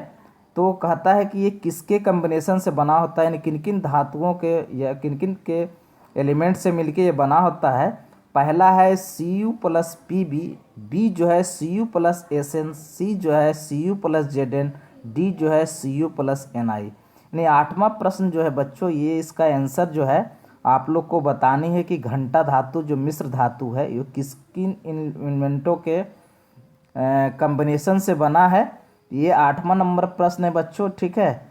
तो जितने भी क्वेश्चन हमारे लाइव सेशन के हैं सभी क्वेश्चन को अपने कॉपी पर नोट कर डालो और पर डे आप कम से कम अभी से ही 15 से 20 ऑब्जेक्टिव यदि अपने दिमाग में रखते हो, चाहे आप जैसे इसको रटो जैसे याद करो, तो कम से कम तो आपको 300 प्लस ऑब्जेक्टिव तो आपके दिमाग में आ ही जाएगा, ठीक है। और 35 क्वेश्चन का ही जवाब देना है। तो ये 8वां नंबर प्रश्न का बच्चों मैं आंसर बताने वाला हूँ कि घंटा धातु जो होता है ना Cu प्लस Pb के कॉम्बिनेशन से बना होता है, यानी कॉपर प्लस लेड के मिश्रण से बना होता है, ठीक है। ये सीसा जिसको बोलते हैं। चलिए बच्चों मैं आगे बढ़ते हैं, आगे बढ़ा जाए। चलिए 9वां नंबर प्रश्न, तो ये यार तो काफ़ी, ये तो क्वेश्चन लाजवाब प्रश्न तो है ही और मुझे विश्वास है इस प्रश्न का 100% बच्चे करेक्ट आंसर देंगे कि किस ग्रुप के तत्वों को संक्रमण तत्व कहा जाता है। किस ग्रुप के तत्वों को संक्रमण तत्व कहा जाता है। पी ब्लॉक, बी जो है ऑप्शन एस ब्लॉक, सी है डी ब्लॉक और डी है ए ब्लॉक, ठीक है। तो आप, मुझे विश्वास है कि 99% बच्चे करेक्ट आंसर ही कर डालोगे, ठीक है। क्योंकि हमारा आप पढ़े होंगे पी ब्लॉक, डी ब्लॉक, ठीक है, एस ब्लॉक, एफ ब्लॉक। तो इसमें जो है हमारे की तत्व को क्या कहा जाता है, तो डी ब्लॉक एलिमेंट को, यानी कि option number C correct answer होगा 9वां नंबर प्रश्न का, कि डी ब्लॉक एलिमेंट को संक्रमण तत्व यानी कि ट्रांजिशन मेटल कहते हैं। हमारा ट्रांजिशन मेटल जो होता है, ट्रांजिशन, ठीक है, ट्रांजिशन मेटल इसको बोलते हैं, ट्रांजिशन मेटल। ट्रांजिशन मेटल इसका बेस्ट ऑप्शन है बच्चों, ठीक है। चलिए बढ़ते हैं हम 10वां नंबर प्रश्न, और ये प्रश्न तो बच्चों काफ़ी बेहतरीन प्रश्नों में से एक है, ठीक है। कहता है फिनॉल में COH का मान होता है, फिनॉल जो होता है हमारा, ठीक है। इसमें ये हमारा एंगल पूछ रहा है कि एंगल क्या होता है, 100 डिग्री होता है कि 109 डिग्री होता है कि हमारा 121 डिग्री होता है कि 130 डिग्री होता है। आपको इस क्वेश्चन का जवाब देना है बच्चों। मैं आपके प्रश्न के आंसर का जवाब क्या देते हो ये मैं देखना चाहता हूँ कि हमारा 10वां नंबर प्रश्न का आंसर क्या होगा। इस तरह का क्वेश्चन ना, चाहे कोई भी ग्रुप हो, कीटोन ग्रुप हो, एल्डिहाइड ग्रुप हो, ठीक है, चाहे एल्कोहलिक ग्रुप हो, उसमें हमें इस तरह का क्वेश्चन आता है एग्जामिनेशन में, ठीक है। तो इसका आंसर ना बच्चों अब मैं बताने वाला हूँ, आपका आंसर का मिलान करो कि किन किन बच्चों को क्या आंसर सही गया है या गलत गया है। तो ऑप्शन नंबर बी ना करेक्ट आंसर होगा कि 10वां नंबर प्रश्न का ऑप्शन जो है हमारा बी होगा। चलिए इस तरह का क्वेश्चन तो ये भी काफ़ी खतरनाक क्वेश्चन में से एक है। ग्लिसरॉल पर आधारित हमारा प्रश्न है। आपको बतानी है कि ग्लिसरॉल क्या है, मोनोहाइड्रिक अल्कोहल है कि डाईहाइड्रिक अल्कोहल है कि ट्राईहाइड्रिक अल्कोहल है कि डी प्राइमरी अल्कोहल है। तो ये क्वेश्चंस हमारे एग्जामिनेशन में बहुत बार आ चुका है बच्चों, कम से कम 4 से 5 बार आ चुका है, ठीक है। और 11वां नंबर प्रश्न मेरे हिसाब से ग्लिसरॉल है, ठीक है, कि ग्लिसरॉल में इसको क्या बोलते हैं, मोनोहाइड्रिक है कि ये डाईहाइड्रिक है। तो मेरे हिसाब से बच्चों ऑप्शन नंबर ए ना करेक्ट आंसर होगा, इससे आप मिलान कर लो, ठीक है। चलिए अब 12वां नंबर प्रश्न देखते हैं। इस तरह का प्रश्न भी अक्सर एग्जाम में आता है बच्चों की कास्ट स्प्रिट कहलाती है CHCl3, CH3OH, C2H5 और C6H5OH। तो ये भी हमारा काफ़ी बेहतरीन प्रश्न है बच्चों, ठीक है। कोई भी स्पिरिट जो होता है इसमें एल्कोहलिक होता है, तो आपका ऑप्शन पहला ऑप्शन तो नहीं होगा, थोड़ा सा मैं हिंट करता हूँ, ठीक है। ऑप्शन ये पहला तो नहीं होगा, ठीक है। यानी कि बाकी बचा हमारा 3 अल्कोहलिक ग्रुप है, एक है मिथाइल अल्कोहल, दूसरा एथाइल अल्कोहल, और डी जो है हमारा जो है ये हमारा है फिनॉल। ठीक है, तो इसमें बतानी है कि कास्ट स्प्रिट क्या कहलाती है। मैं आप लोग को आंसर का वेट कर रहा हूँ। ठीक है, आप लोग जल्दी से इस क्वेश्चन का आंसर बताओ, फिर मैं इसका आंसर करूँगा अपने धमाकेदार अंदाज में। ठीक ना, कि इसका आंसर क्या होगा। ये तो मुझे काफ़ी बेहतरीन प्रश्न लग रहा है आपके एग्जामिनेशन के लिए, कि कास्ट स्प्रिट जो होता है हमारा ये मिथाइल एल्कोहल होता है बच्चों। यानी ऑप्शन नंबर बी ना करेक्ट आंसर होगा। ऑप्शन नंबर बी ना बच्चों ये करेक्ट आंसर है। चलिए बढ़ते हैं हम अगले प्रश्न की ओर, और ये 13वां नंबर प्रश्न है। कहता है एथाइन में पाई बॉन्ड की संख्या क्या होगी। एथाइन, ठीक है, तो 1 B2 C3 D4 इथाइन आप लोग पढ़े होंगे, जिसमें ट्रिपल बॉन्डेड कंपाउंड होता है। ये हमारा ट्रिपल बॉन्डेड कंपाउंड होता है। इसी में हमको बतानी है कि पाई बॉन्ड की संख्या क्या होती है। ठीक है, तो ये काफ़ी बेहतरीन प्रश्न है बच्चों। ठीक है, तो इसमें मैं देखना चाहता हूँ किन किन बच्चों को क्या करेक्ट आंसर आता है। ऐसे इस क्वेश्चन का मुझे विश्वास है कि 70% बच्चे जो है करेक्ट आंसर देने वाले हो, और मैं देख रहा हूँ कि बच्चे इसका करेक्ट आंसर दे भी रहे हैं। मुझे काफ़ी अच्छा लगता है इस तरह का क्वेश्चन का आप लोग इतना भारी संख्या में इसका आंसर करते हो। तो ऑप्शन नंबर बी ना करेक्ट आंसर होगा, ये मैं देख रहा हूँ। ठीक है,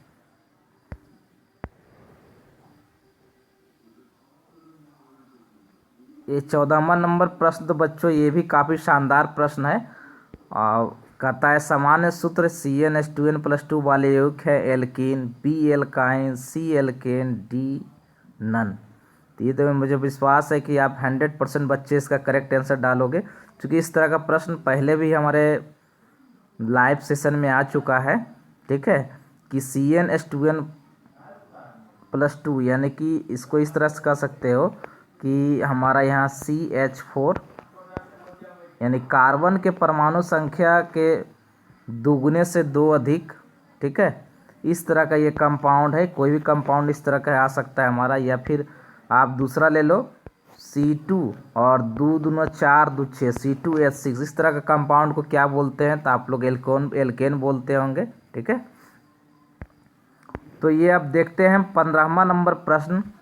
ये बाबू तो ये भी काफ़ी बेहतरीन प्रश्नों में से एक है। CH3CN का IUPAC नेम क्या है। मेथाइल साइनाइड की मेथेन नाइट्राइल, और एथेन नाइट्राइल की आपका डी जो है आपका नाइट्राइल है। तो यहाँ पर आपका CH3CN है। CH3 जो है CN है, और ये जो है हमारा आपका ऑर्गेनिक कंपाउंड का ग्रुप है, जिसको हम फंक्शनल ग्रुप कहते हैं। ठीक है, तो फंक्शनल ग्रुप पर आधार के नाम पर इसका IUPAC नेम निर्धारित करते हैं। इसे हम साइनाइड कहते हैं बच्चों। ठीक है ना, ये साइनाइड हमको हमारा फंक्शनल ग्रुप है। तो जाहिर सी बात है कि बी नहीं होगा, डी नहीं होगा, और सी नहीं होगा। इसका मतलब आंसर नंबर ए जो है ना करेक्ट आंसर होगा, कि इसको हम मेथाइल साइनाइड कहते हैं। 16वां नंबर प्रश्न तो क्या प्रश्न है। कहता है ग्रेविल थैलिमाइड संश्लेषण का प्रयोग किसके विचरण के लिए किया जाता है। फर्स्ट डिग्री एमाइन की, सेकेंड डिग्री एमाइन की, टर्सरी एमाइन, डी ऑल की सबों में किया जाता है। क्वेश्चन एक बार फिर से, ये भी प्रश्न काफ़ी लाजवाब और शानदार प्रश्न है। कहता है ग्रेवियल थैलिमाइड संश्लेषण का प्रयोग किसके विचरण के लिए किया जाता है।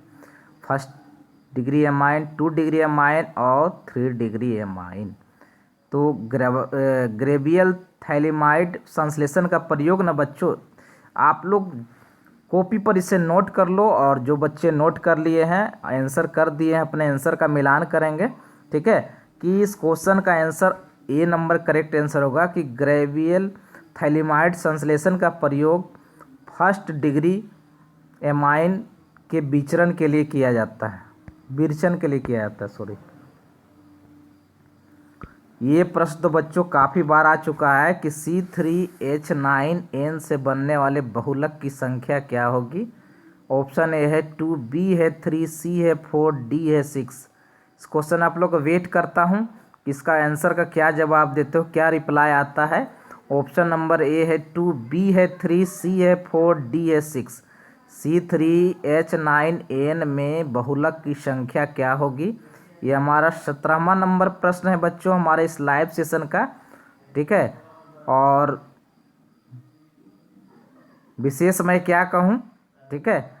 तो चलिए मैं देख रहा हूँ कि बच्चे इसका आंसर करना शुरू भी कर दिए और काफ़ी अच्छे जा रहे हो आप लोग, ठीक है। हमें बहुत खुशी हो रही है आप लोग से जुड़कर।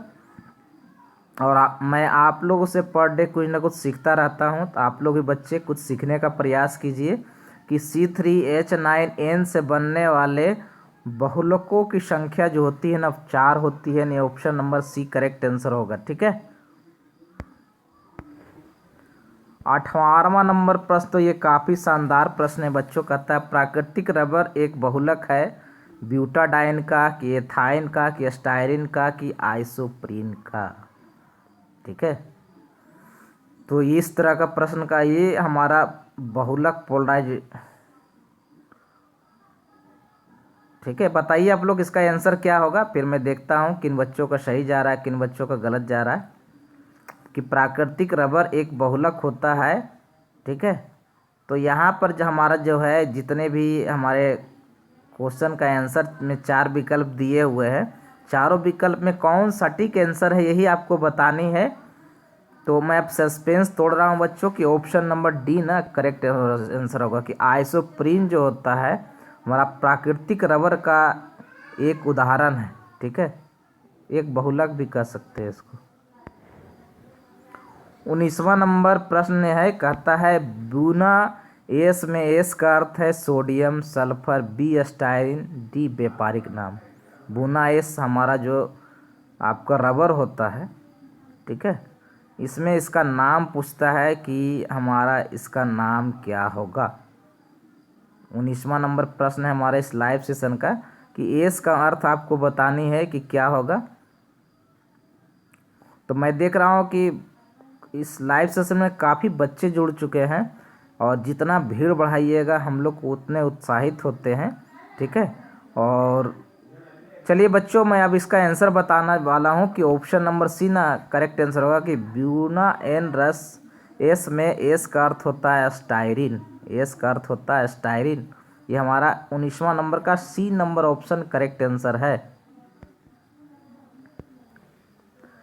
20वां नंबर प्रश्न तो बच्चों ये तो काफ़ी मैं कह नहीं सकता इस क्वेश्चन के बारे में, मेरे पास बयान नहीं है व्यक्त करने के लिए, ठीक है।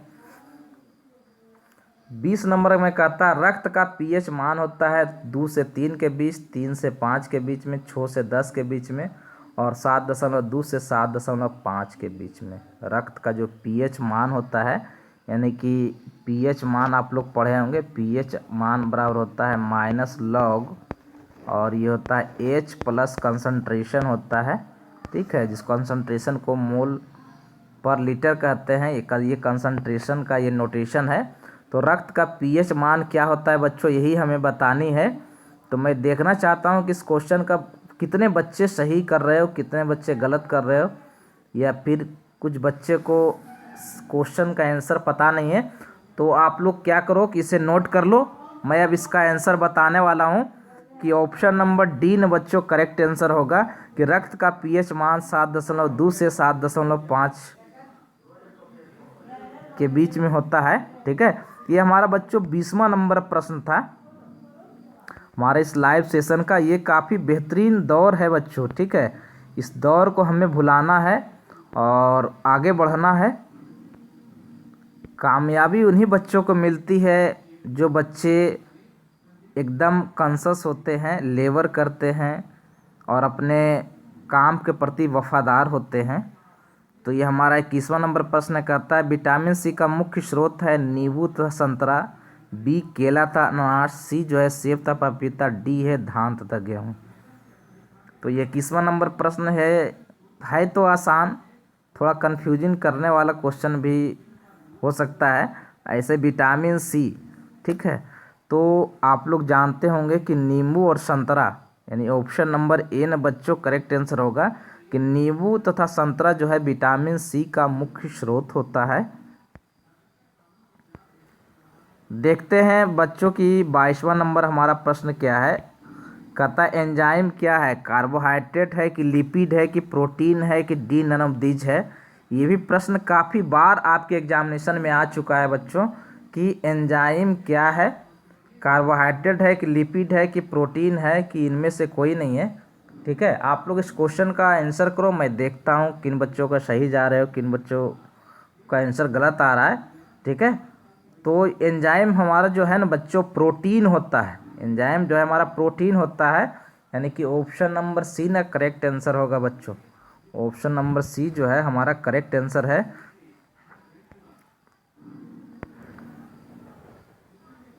23वां नंबर प्रश्न जो है ये काफ़ी बेहतरीन प्रश्नों का ये संग्रह है बच्चों। कहता है बहुलक जो न टूटने वाली क्रॉकरी बनाने के काम में आता है वह है।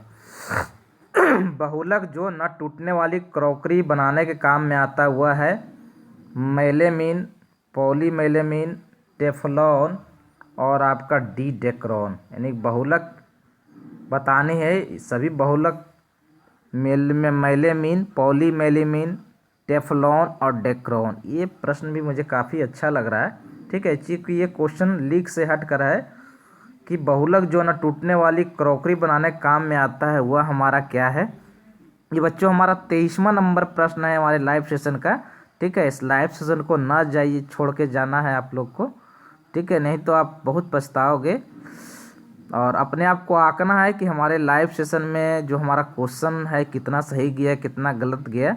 ठीक है, अभी भी कोई दिक्कत वाली बात नहीं है। ठीक ना, तो ये 23वां नंबर प्रश्न का आंसर बच्चों बी नंबर जो है ना करेक्ट आंसर होगा कि पॉलीमेलेमीन बहुलक है जो न टूटने वाली क्रॉकरी बनाने के काम में आता है।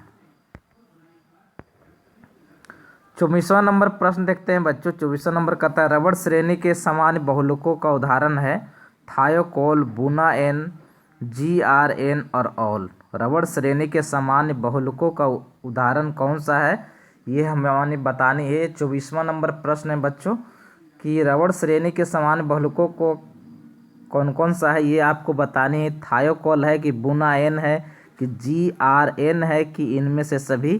तो बच्चों मैं सस्पेंस तोड़ने वाला हूँ, आप लोग आंसर का मिलान करो या जो बच्चे को समझ में नहीं आया आंसर अपने कॉपी में नोट कर लें।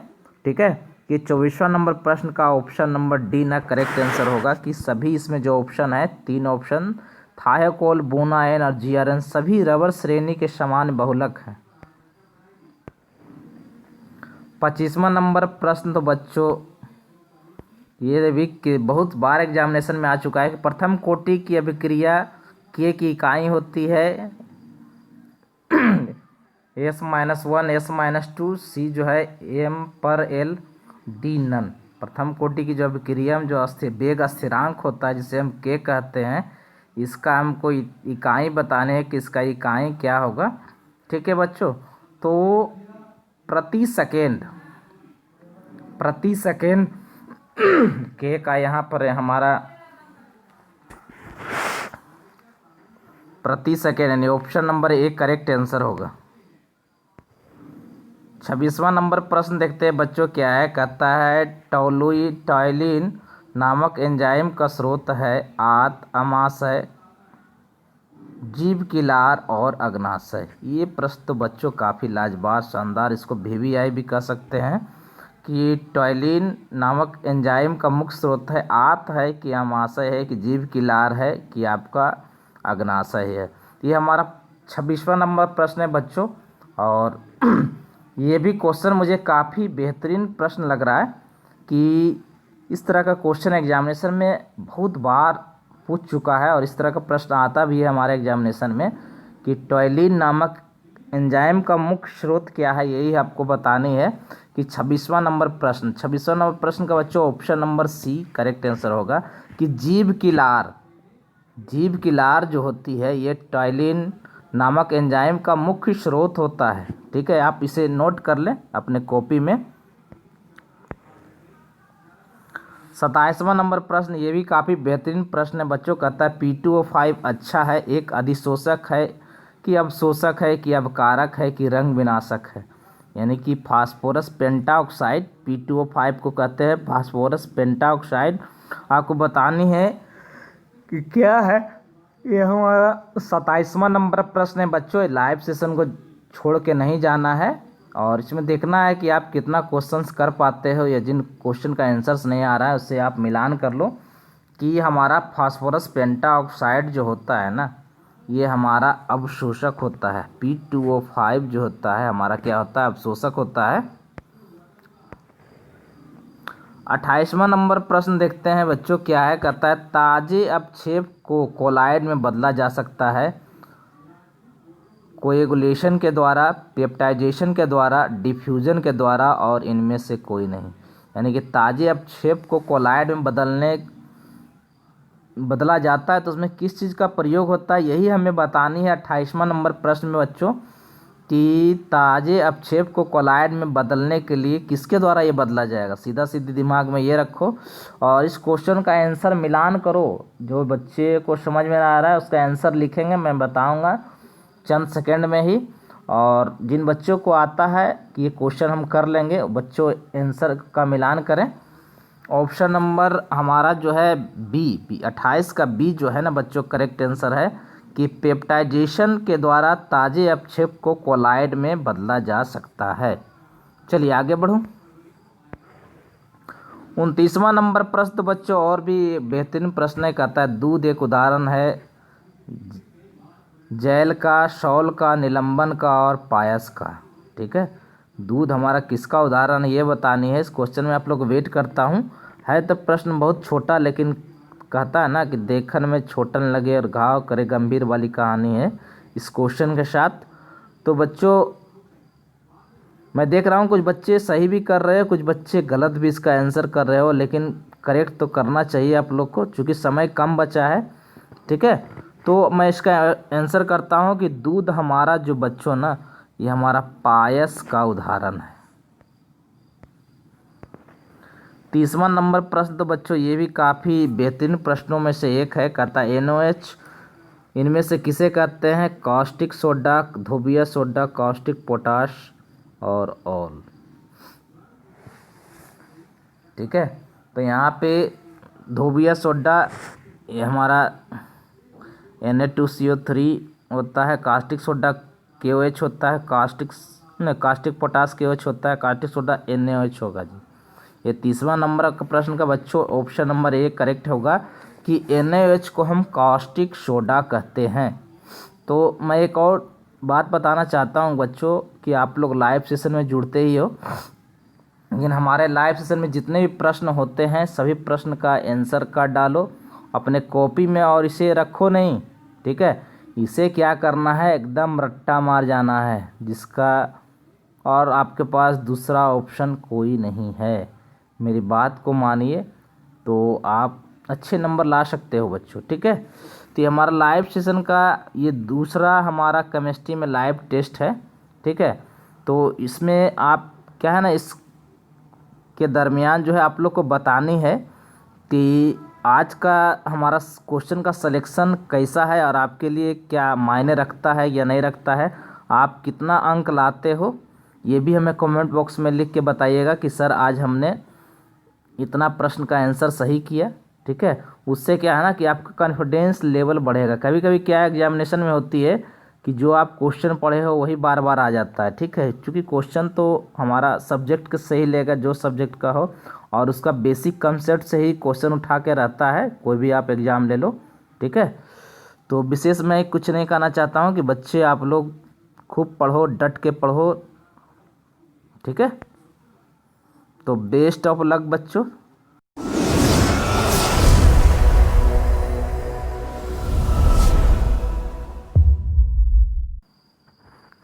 हेलो बच्चों, वेलकम टू ड्रीम क्लासेज। आज आपका केमिस्ट्री का third live objective with solution test शुरू होने वाला है। आप लोग इस लाइव सेशन को ज्वाइन करना ना भूलें, क्योंकि देखिए अब हमारा एग्जामिनेशन में बहुत ही अल्प समय बचा है, तो इसमें आप प्रैक्टिस ही कर सकते हो। जितना ज़्यादा आप प्रैक्टिस करोगे उतना आपको फ़ायदा होगा, ये मेरा मानना है। तो देखिए आज का लाइव सेशन की शुरुआत की जाए। और धीरे धीरे मैं देख रहा हूँ कि बच्चे अब इस लाइव सेशन में जुड़ रहे हैं, ठीक है।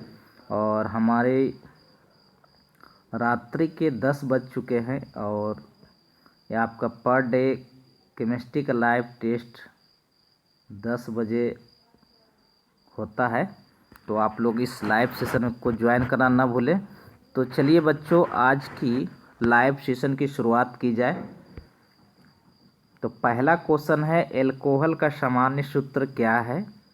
CnH2nO, CnH2n+1O, CnH2n+2O और D जो है CnH2nO2। एल्कोहल आप लोग पढ़े होंगे, इसका फंक्शनल ग्रुप OH होता है, ठीक है। तो इसी का सामान्य सूत्र आप लोग को बतानी है, इसका सामान्य सूत्र क्या होता है। और ये हमारा इस तरह का प्रश्न जो है हमेशा बच्चों एग्जामिनेशन में पूछा जाता है, बार बार पूछा जाता है, क्योंकि यह हमारा एल्कोहल यानी कि OH लिंकेज होता है, फंक्शनल ग्रुप हमारा यही होता है। और ठीक है, और इसमें जो है R हमारा एल्काइल ग्रुप जोड़ दिया जाता है। तो इसमें जो सटीक बैठेगा वही हमारा इसका प्रश्न का आंसर होगा बच्चों, ठीक है। यानी कि कह सकते हैं कि CnH2n+1 और ये OH, ठीक है। और यदि इसे पूरा किया जाए तो हमारा जो है CnH2n+2 और O, यही हमारा इसका सटीक आंसर होगा। यानी कि ऑप्शन नंबर C न बच्चों बिल्कुल करेक्ट आंसर है कि एल्केनॉल कहिए या इसको एल्कोहल कहिए का सामान्य सूत्र हमारा यही होगा CnH2n+2 और O, ठीक है। अपने कॉपी में नोट कर ले, या जिन बच्चों ने सही आंसर किए हैं वो मिलान कर ले कि पहला प्रश्न का जो आंसर होगा बच्चों ऑप्शन नंबर C ना करेक्ट आंसर होगा। चलिए बच्चों, तो अब समय को मद्देनज़र रखते हुए हमारा जो है ना आज का दूसरा प्रश्न जो है आपके स्क्रीन बोर्ड पे दिख रहा होगा। कहता है कि SN2 क्रिया विधि में किसका उत्क्रमण होता है? SN2 जो हमारा क्रिया विधि है यानी कि SN2 जो रिएक्शन होती है उसमें किसका उत्क्रमण होता है, यही प्रश्न है बच्चों। और ये पहला प्रश्न जो है कहता है कार्बोधनायन, B जो है संक्रमण अवस्था, C जो है मुक्त मूलक, D जो है कार्बोनिनायन। यानी कि SN2 रिएक्शन में किसका उत्क्रमण होता है ये हमें बतानी है इस प्रश्न में, दूसरा नंबर प्रश्न का, कि किसका उत्क्रमण होता है, कार्बोधनायन का होता है कि संक्रमण अवस्था का होता है कि मुक्त मूलक का होता है बच्चों, कि D कार्बोनिनायन का होता है। तो आप लोग इसको मिलान करो, मैं इसका आंसर बताने वाला हूं बच्चों, ठीक है। तो दूसरा प्रश्न का बच्चों ऑप्शन नंबर B ना करेक्ट आंसर होगा। हमारा जितने भी इस लाइव सेशन में प्रश्न हैं सभी का में 4 विकल्प हैं, इन्हीं 4 विकल्पों में कोई एक इसका आंसर होगा, ठीक है। और चलिए देखते हैं कि हमारा तीसरा प्रश्न क्या है। ये बच्चों तीसरा नंबर प्रश्न ना काफ़ी इम्पोर्टेंट है आपकी एग्जामिनेशन के लिए। थोड़ा सा मैं इसे बड़ा कर देता हूँ, आगे बढ़ा देता हूँ। ये तीसरा नंबर प्रश्न है हमारे इस लाइव सेशन का। कहता है प्रथम कोटि की अभिक्रिया के लिए वेग स्थिरांक क्या होती है, यही हमें जवाब देनी है। ये बार बार पूछा गया प्रश्न है, इसलिए लाइव सेशन में इस प्रश्न को बार बार रखा जाता है कि बच्चे इसमें कंफ्यूज ना हो कि प्रथम कोटि की अभिक्रिया के लिए वेग स्थिरांक क्या होती है, प्रति सेकेंड होती है या प्रति समय इसको कह सकते हैं। B जो है मोल पर लीटर सेकेंड होता है, C लीटर पर मोल पर सेकेंड, और D जो है लीटर पर मोल सेकेंड होता है, ठीक है। तो यहाँ पे समय के जगह पे आप सेकेंड इन्वर्स 1 भी कह सकते हैं, या प्रति इसको सेकेंड कहा जा सकता है, ऑप्शन A, ठीक है। और मैं देख रहा हूँ कि बच्चे इसका आंसर करना शुरू भी कर दिए हैं, कि बहुत सारे बच्चे ने, मैक्सिमम बच्चे जो है इस प्रश्न का सॉल्यूशन ऑप्शन नंबर ए कर रहे हैं, ठीक है। यानी कि इसका जो प्रति सेकेंड होता है, ठीक है, प्रति सेकेंड, प्रति सेकेंड, ठीक है। या फिर कह सकते हैं इसको प्रति समय भी कह सकते हैं, इसको प्रति आप समय भी कह सकते हो, ठीक है। दोनों में से कोई एक आप कह सकते हो। यानी ऑप्शन नंबर ए ना बच्चों बिल्कुल करेक्ट आंसर है। ये चौथा नंबर प्रश्न तो और भी लाजवाब प्रश्न है बच्चों, ठीक है। कहता है चौथा नंबर प्रश्न में पूरी तरह से क्वेश्चन को देख लो, ठीक है, फिर आगे बढ़ा जाएगा। देखिए क्या कहता है किस गैस का अवशोषण चारकोल के द्वारा सबसे अधिक होता है, ठीक है। ये प्रश्न बच्चों काफ़ी वीवीआई प्रश्न है। कहता है किस गैस का अवशोषण चारकोल के द्वारा सबसे अधिक होता है। ऑप्शन ए है CO, बी है NH3, सी है NCl3, डी है H2। यानी किस गैस का अवशोषण जो है चारकोल के द्वारा सबसे अधिक होता है। ये पहला है CO, दूसरा है NH3, तीसरा है NCl3, डी है H2। यानी किस गैस का अवशोषण चारकोल के द्वारा सबसे अधिक होता है। यही हमारा प्रश्न है, चौथा प्रश्न हमारे सेशन का। और बच्चों आप लोग क्या करो ना, फट से इस क्वेश्चन को लिखो और इसका आंसर भी मिलान करो, ठीक है। कि इसका ऑप्शन नंबर जो होगा चौथा प्रश्न का आंसर बी होगा कि NH3 गैस का अवशोषण चारकोल के द्वारा सबसे अधिक होता है। ये हमारा चौथा प्रश्न था बच्चों। चलिए बढ़ते हैं अगले प्रश्न की ओर। और ये पाँचवा नंबर प्रश्न तो और भी बेहतरीन प्रश्न में से एक है, ठीक है। क्या कहता है, देखिए कहता है कि कोलाइड कणों की साइज होती है, कोलाइड कणों की साइज जो होती है वो बतानी है 5 एंगस्ट्रम से 200 एंगस्ट्रम, बी जो है 5 नैनोमीटर से 200 नैनोमीटर, और सी जो है 5 × 10⁻⁻8 सेंटीमीटर से 2 × 10⁻⁻6 सेंटीमीटर, और डी जो है आपका 50 MU से आपका 2000 MU, ठीक है। तो यही बताने है कि कोलाइड कणों की साइज क्या होती है। और इस सेशन में हमारा और भी खतरनाक प्रश्न का संग्रह है। तो ये पाँचवा नंबर प्रश्न का बच्चों आप लोग मिलान करो फट से कि ऑप्शन नंबर बी ना करेक्ट आंसर होगा कि कोलाइड कणों की साइज जो होती है वो 5 नैनोमीटर से 200 नैनोमीटर के बीच होती है। यही इस प्रश्न का आंसर होगा। चलिए छठा नंबर प्रश्न देखते हैं बच्चों कि क्या है। तो ये भी प्रश्न ना काफ़ी वीवीआई प्रश्न साबित हो सकता है आपके एग्जामिनेशन के लिए। कहता है किस विधि के द्वारा आंत में वसा का पाचन होता है। किस विधि के द्वारा आंत में वसा का पाचन होता है। ए पेप्टीकरण, बी स्कंदन, सी पायसीकरण, डी पराशरण। यानी किस विधि के द्वारा आंत में वसा का पाचन होता है बच्चों। और ये इसका 4 विकल्प, पहला विकल्प है पेप्टीकरण, दूसरा है स्कंदन, सी है पायसीकरण और डी है पराशरण। तो ये हमारा छठा नंबर प्रश्न है और इसका आंसर आप लोग को बतानी है, ठीक है। मैं 10 से 15 सेकेंड तक वेट करूंगा, फिर इसका आंसर मैं बताऊंगा, ठीक है। तो चलिए बताइए कि इसका आंसर, इस प्रश्न का आंसर क्या होगा। ये बच्चों हमारा लाइव सेशन का छठा नंबर प्रश्न है। तो चलिए देखते हैं, मैं ही इसका आंसर बताता हूँ, आप लोग नोट कर लें कि पायसीकरण विधि के द्वारा, यानी ऑप्शन नंबर सी, पायसीकरण विधि के द्वारा आंत में वसा का पाचन होता है। यह हमारा सी नंबर ऑप्शन जो है बच्चों करेक्ट आंसर है। चलिए देखते हैं कि हमारा 7वां नंबर प्रश्न क्या है। ये प्रश्न भी बच्चों बार बार एग्जामिनेशन में पूछा गया है कि हीलियम का मुख्य स्रोत है हवा, H2O, मोनाजाइट, डीजल। तो इस प्रश्न का आंसर मुझे विश्वास है कि आप लोग बिल्कुल सही करने वाले हो कि हीलियम का मुख्य स्रोत जो है क्या होगा। तो मैं देखना चाहता हूं कि किन किन बच्चों का आंसर सही जाता है, ठीक है। चूँकि ये प्रश्न बार बार पूछा गया प्रश्न है आपके एग्जामिनेशन में। तो चलिए मैं इसका आंसर करने वाला हूं बच्चों कि मोनाजाइट जो होता है, यानी ऑप्शन नंबर सी, मोनाजाइट जो होता है हीलियम का मुख्य स्रोत होता है। 7वां नंबर प्रश्न का ऑप्शन सी करेक्ट आंसर है।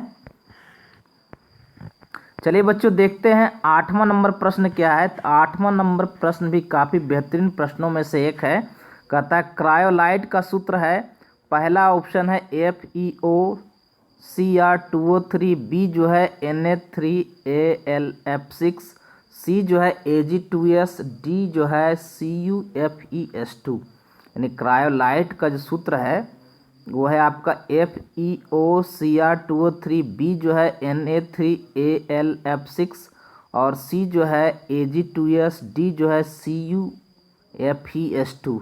ठीक है, तो इस क्रायोलाइट का आप लोग को सूत्र बतानी है कि हमारा ऑप्शन नंबर ए करेक्ट है कि बी है कि सी है कि डी है। और ये भी काफ़ी बेहतरीन प्रश्न है बच्चों आपके एग्जामिनेशन के लिए। तो 8वां नंबर प्रश्न का मैं अब आंसर बताने वाला हूँ, आप लोग नोट करो कि बी नंबर ना करेक्ट आंसर होगा कि क्रायोलाइट का जो सूत्र है Na3Al F6 है। ठीक है, ये हमारा 8वां प्रश्न का जो आंसर होगा बी नंबर होगा। चलिए 9वां नंबर प्रश्न भी बेहतरीन प्रश्नों में से एक है बच्चों। कहता है बोरेक्स का रासायनिक नाम क्या है। ठीक है, Na2B4O7, Na2B4O7 यही हमारा इसका मोलिकुलर फार्मूला होता है। तो कहता है बोरेक्स का रासायनिक नाम क्या है, सोडियम टेट्राबोरेट, बी जो है सोडियम मेटाबोरेट, सी जो है सोडियम ऑर्थोबोरेट और डी जो है नन, इनमें से कोई नहीं। तो बोरेक्स का रासायनिक नाम आप लोग को बतानी है कि बोरेक्स का रासायनिक नाम क्या होगा। हमने मोलिकुलर फार्मूला इसका लिख दिया Na2B4O7। यानी देखिए इसका क्या इसका आंसर होगा। चलिए मैं बताता हूँ, आप लोग मिलान करो कि ऑप्शन नंबर ए ना बच्चों करेक्ट आंसर है कि बोरेक्स का रासायनिक नाम जो होता है सोडियम टेट्राबोरेट होता है। बोरेक्स का रासायनिक नाम जो होता है वह सोडियम टेट्राबोरेट होता है। यानी कि 9वां नंबर प्रश्न का आंसर ए करेक्ट आंसर है।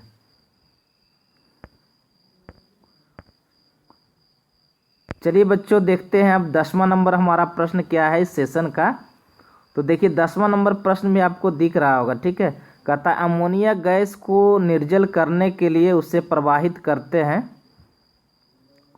सांद्र H2SO4 से, CaCl2 से, P2O5 से और CaO से। यानी अमोनिया गैस को निर्जल बनाने के लिए उसमें क्या प्रवाहित किया जाता है, यही हमारा प्रश्न का आंसर देना है। ये 10वां नंबर प्रश्न है हमारे इस सेशन का।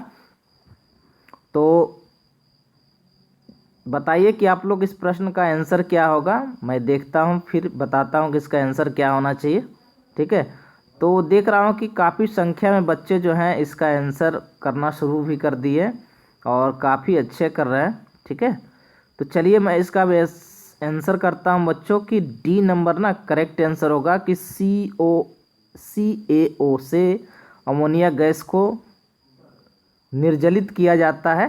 ठीक है, तो देखिए बच्चों की 11वां नंबर प्रश्न तो और भी बेहतरीन प्रश्न है बच्चों। और ये भी प्रश्न एग्जामिनेशन में आ सकता है कि ओलियम का सूत्र क्या होता है, H2S2O8 होता है कि H2S2O7 होता है कि NOHSO4 होता है कि DH2SO5 होता है। ठीक है, तो 11वां नंबर प्रश्न है बच्चों। और ये ओलियम का सूत्र जो होता है आपका बी नंबर ऑप्शन करेक्ट होगा। इसे मिलान कर ले कि H2S2O7 जो होता है ये हमारा ओलियम का सूत्र होता है। अच्छी तरीक़े से मिलान कर ले। जिन बच्चों को सही है कोई बात नहीं, जो बच्चे सही नहीं कर पाए हैं वो इस प्रश्न का आंसर जो है अपने कॉपी में लिख लेंगे कि ओलियम का जो सूत्र होता है H2S2O7 होता है। ठीक है बच्चों, चलिए बच्चों 12वां नंबर प्रश्न जो है ये भी बेहतरीन प्रश्न में से एक है कि आधुनिक आवर्त सारणी किसने बनाया। ए ऑप्शन है डेवोनियर, बी है मेंडलीफ, सी है मेंडल और डी नन। यानी कि आधुनिक आवर्त सारणी जो है किसने बनाया है, ये हमारा 12वां नंबर प्रश्न है। आपको बतानी है कि इसमें से हमारे ये प्रश्न का आंसर क्या होगा। तो बच्चों बहुत सारे बच्चे मैं जानता हूँ कि बी ऑप्शन करने वाले हैं। ठीक है, तो चलिए बच्चों, मैं इसका आंसर बताता हूं कि ऑप्शन नंबर डी ना करेक्ट आंसर होगा। चलिए बच्चों, देखते हैं कि अब हमारा 13वां नंबर प्रश्न क्या है। तो ये भी काफ़ी बेहतरीन प्रश्नों में से एक है। कहता है आईयूपीएसी प्रणाली में एसीटोन का नाम क्या है। तो ठीक है, एसीटोन जो होता है CH3CO और CH3 जो होता है, इसी को हम एसीटोन बोलते हैं। ये हमारा इसका मोलिकुलर फॉर्मूला यही होता है। अब इसे बताने हैं आप लोगों को कि इसका आईयूपीएसी नेम जो है क्या होना चाहिए। ठीक है, तो ये हमारा 13वां नंबर प्रश्न है बच्चों। तो इसमें क्या है ना कि आप कार्बन का गिन लो। तो 1 कार्बन, 2 कार्बन और 3 कार्बन, 3 कार्बन वाला प्रोपेन होता है। ठीक है, तो प्रोपेन और प्लस ओन कर दीजिए। ठीक है, तो प्रोपेनोन बन जाएगा। और वही हमारा इसका ओन जो है कीटोन के लिए सफिक्स यानी प्रत्यय का काम करता है। तो ऑप्शन नंबर सी न बच्चों करेक्ट आंसर होगा कि एसीटोन का नाम जो है प्रोपेनोन है। 14वां नंबर प्रश्न देखते हैं कि हमारा क्या है। तो 14वां नंबर प्रश्न देखिए बच्चों क्या कहता है। कहता है ग्लिसरॉल का क्वथनांक इथाइल अल्कोहल से अधिक होने का क्या कारण है। एक बार फिर से कहता है ग्लिसरॉल का क्वथनांक इथाइल अल्कोहल से अधिक होने का क्या कारण है। इसी प्रश्न का बच्चों हमें आंसर करना है। ठीक है, अब क्या है ना बच्चों कि आप लोग रात्रि पाठशाला खोल दो और उसी के हिसाब टाइमिंग के हिसाब से आप पढ़ाई करो। जो समय बच जाए उसमें हमें जो भी सब्जेक्ट है उसका आप एक रूल रेगुलेशन बांध दो कि ये जब भी कोई विषय पढ़नी है हमें तो कम से कम 1 से सवा घंटा एक विषय को पढ़नी है, तो आपका सब विषय कवरेज हो जाएगा। ठीक है, तो ये हमारा आपका जो है ये 14वां नंबर प्रश्न है हमारे। तो ग्लिसरॉल का क्वथनांक इथाइल अल्कोहल से इसलिए अधिक होता है कि उसमें हाइड्रोजन बंधन प्रेजेंट होता है। ठीक है, तो ये हमारा बच्चों 10वां नंबर प्रश्न का 14वां नंबर प्रश्न का ये हमारा आंसर जो है हाइड्रोजन बंधन है, यानी हाइड्रोजन बॉन्डिंग कह सकते हैं। चलिए बच्चों देखते हैं कि हमारा ये 15वां नंबर प्रश्न क्या है। फिर मैं आप लोगों से बातें करूंगा। देखते हैं, पहले क्वेश्चन देख लेता हूं। ठीक है, तो 15वां नंबर बच्चों क्या है कि अमोनिया एसीटेट को ज़्यादा गर्म करने पर प्राप्त होता है अमोनियम एसीटेट। ठीक है, NH4 इसको कह सकते हैं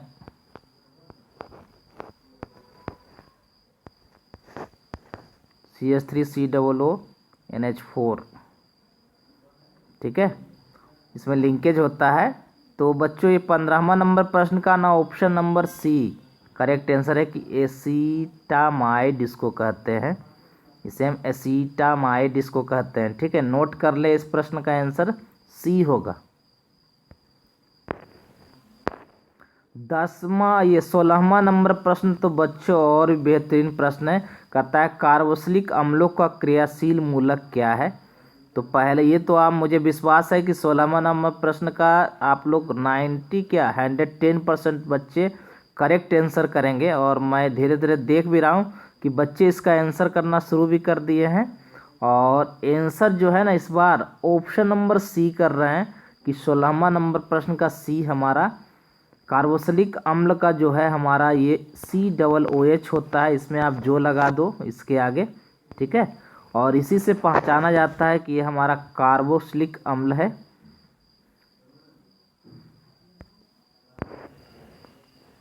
सत्रहवां नंबर प्रश्न देखिए क्या है। 17वां नंबर प्रश्न भी ठीक ठाक ही प्रश्न है। कहता है फिनॉल उदासीन FeCl3 विलयन के साथ कैसा रंग में बदल जाता है। ठीक है, तो ऑप्शन ए है हरा, बी है बैगनी, सी है लाल, डी है नीला। फिनॉल जो है उदासीन FeCl3 विलयन के साथ कैसा रंग बनाता है, यही आपको बतानी है हमारा 17वां नंबर प्रश्न का बच्चों। तो चलिए 17वां नंबर प्रश्न का बी ऑप्शन करेक्ट आंसर होगा कि फिनॉल उदासीन FeCl विलयन के साथ बैगनी कलर देता है। 18वां नंबर प्रश्न तो बच्चों और भी बेहतरीन प्रश्नों में से एक है। कहता है क्लोरोफॉर्म हवा तथा वायु की उपस्थिति में बनाता है क्लोरोपिकरिक अम्ल, बी जो है कार्बन टेट्राक्लोराइड, सी जो है फॉस्जिन, डी जो है फॉस्फिन। कि क्लोरोफॉर्म हवा तथा वायु की उपस्थिति में जो है हमारा फॉस्जिन का निर्माण करता है। बच्चों इसे भी अपने पेपर पर इसे नोट कर ले कॉपी में, ठीक है। चलिए बच्चों मैं आगे बढ़ता हूँ और देखता हूँ कि 19वां नंबर प्रश्न क्या है। कहता है C5H11Cl के कुल कितने समावयवी संभव हैं? 3 कि 4 कि 6 कि 8। ये तो 19वां नंबर प्रश्न बच्चों। तो इसका मैं आंसर करने वाला हूँ, आप लोग थोड़ा सा निकालने में आइसोमर, ठीक है। समावयवी को बच्चों कहते हैं आइसोमर, ठीक है। तो इसका ऑप्शन जो है ना, ये हमारा 19वां नंबर प्रश्न का ऑप्शन नंबर डी होगा बच्चों कि C6H5Cl का जो है 8 आइसोमर होंगे। 20वां नंबर प्रश्न तो बच्चों और भी काफ़ी बेहतरीन प्रश्न है। कहता है DDT बनाने में क्लोरोबेंजीन किससे अभिक्रिया करता है? चारकोल के साथ, कि बी क्लोरल के साथ, सी नेप्थलीन के साथ, डी बेंजोनॉइड के साथ, ठीक है। तो ये हमारा 20वां नंबर प्रश्न है बच्चों कि DDT बनाने में क्लोरोबेंजीन किससे अभिक्रिया करता है। तो बच्चों मैं इसका आंसर बता रहा हूँ कि क्लोरल के साथ अभिक्रिया करता है।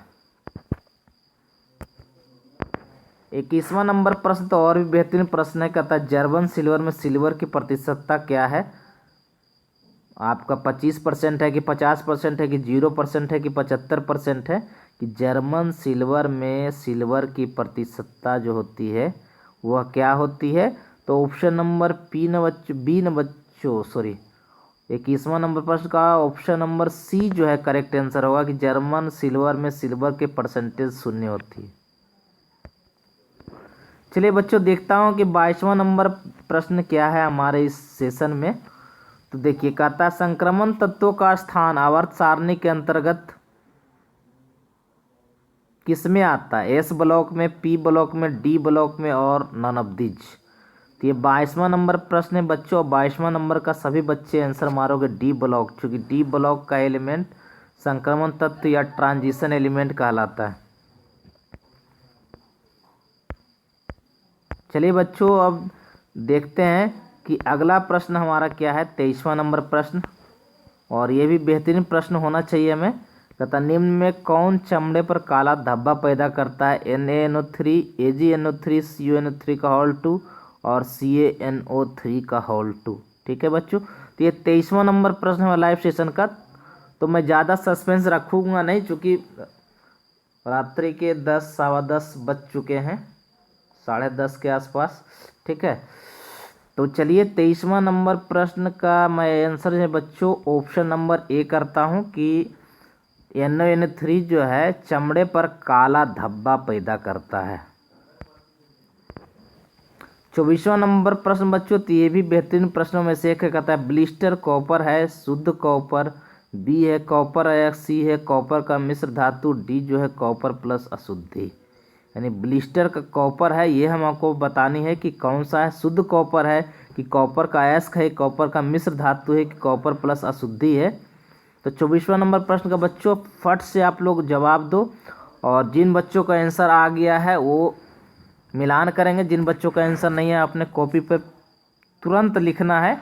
और इसे याद भी करना है कि 24वां नंबर प्रश्न का ऑप्शन जो ना डी होगा कि कॉपर प्लस अशुद्धि को ब्लिस्टर कॉपर कहते हैं। आपका 25वां नंबर प्रश्न है बच्चों, ये भी काफ़ी मुझे बेहतरीन प्रश्न लगा, ठीक है। कहता है AgNH3 का होल 2H सिल्वर बनाता है जब यह साथ में किसका अभिक्रिया करता है? आपको है HCOOH, B है CH3COOH और C जो है CH3COCH3, D है CH3OH। ये 25वां नंबर प्रश्न है बच्चों, और ये पहला ऑप्शन करेक्ट आंसर होगा HCOOH। अच्छी तरीक़ा से मिलान कर नोट कर ले। और ये 26वां नंबर प्रश्न तो बच्चों और भी बेहतरीन प्रश्न है। कहता है फॉर्मलिन का जलीय घोल कहा जाता है फॉर्मिक अम्ल, फ्लोरोसीन, फॉर्मल्डिहाइड और फॉस्फोरुल्डिहाइड। ठीक है, तो ये 26वां नंबर प्रश्न का ऑप्शन बच्चों सी करेक्ट आंसर होगा कि फॉर्मलिन का जलीय घोल कहा जाता है फॉर्मल्डिहाइड कहलाता है। 27वां नंबर प्रश्न जो है और भी बेहतरीन प्रश्न बच्चों कहता है बहुलीकरण के परिणाम से पैराल्डिहाइड बनता है। बहुलीकरण के परिणाम से पैराल्डिहाइड बनता है CH3CHO, HCOHO, CH3OH और CH3CH2COH। ठीक है, कि किसके बहुलीकरण के परिणाम से पैराल्डिहाइड बनता है। तो ये 27वां नंबर प्रश्न का ऑप्शन नंबर ए है बच्चों कि एस्टल्डिहाइड, CH3CH जो है एस्टल्डिहाइड इसको बोलते हैं। 28वां नंबर प्रश्न बच्चों और भी खतरनाक प्रश्न में से एक है, कहता है सी जिसकी परमाणु संख्या 58 है का रासायनिक ऑक्सीकरण संख्या है। रासायनिक ऑक्सीकरण संख्या जो है कितनी होगी। तो 28वां नंबर प्रश्न का बच्चों ऑप्शन नंबर ए जो है ना करेक्ट आंसर होगा कि Ce का स्थायी ऑक्सीकरण जो होता है हमारा +3 होता है। 29वां नंबर प्रश्न ये है बच्चों कि पारासीटामोल का उपयोग किया जाता है जीवाणुनाशी के रूप में, प्रतिलोरियल के रूप में और सी बुखार कम करने में, डी आर्सेनिकल में। ठीक है, तो 29वां नंबर प्रश्न का बच्चों ऑप्शन नंबर सी ना कम होगा कि बुखार कम करने के लिए पारासीटामोल का उपयोग किया जाता है।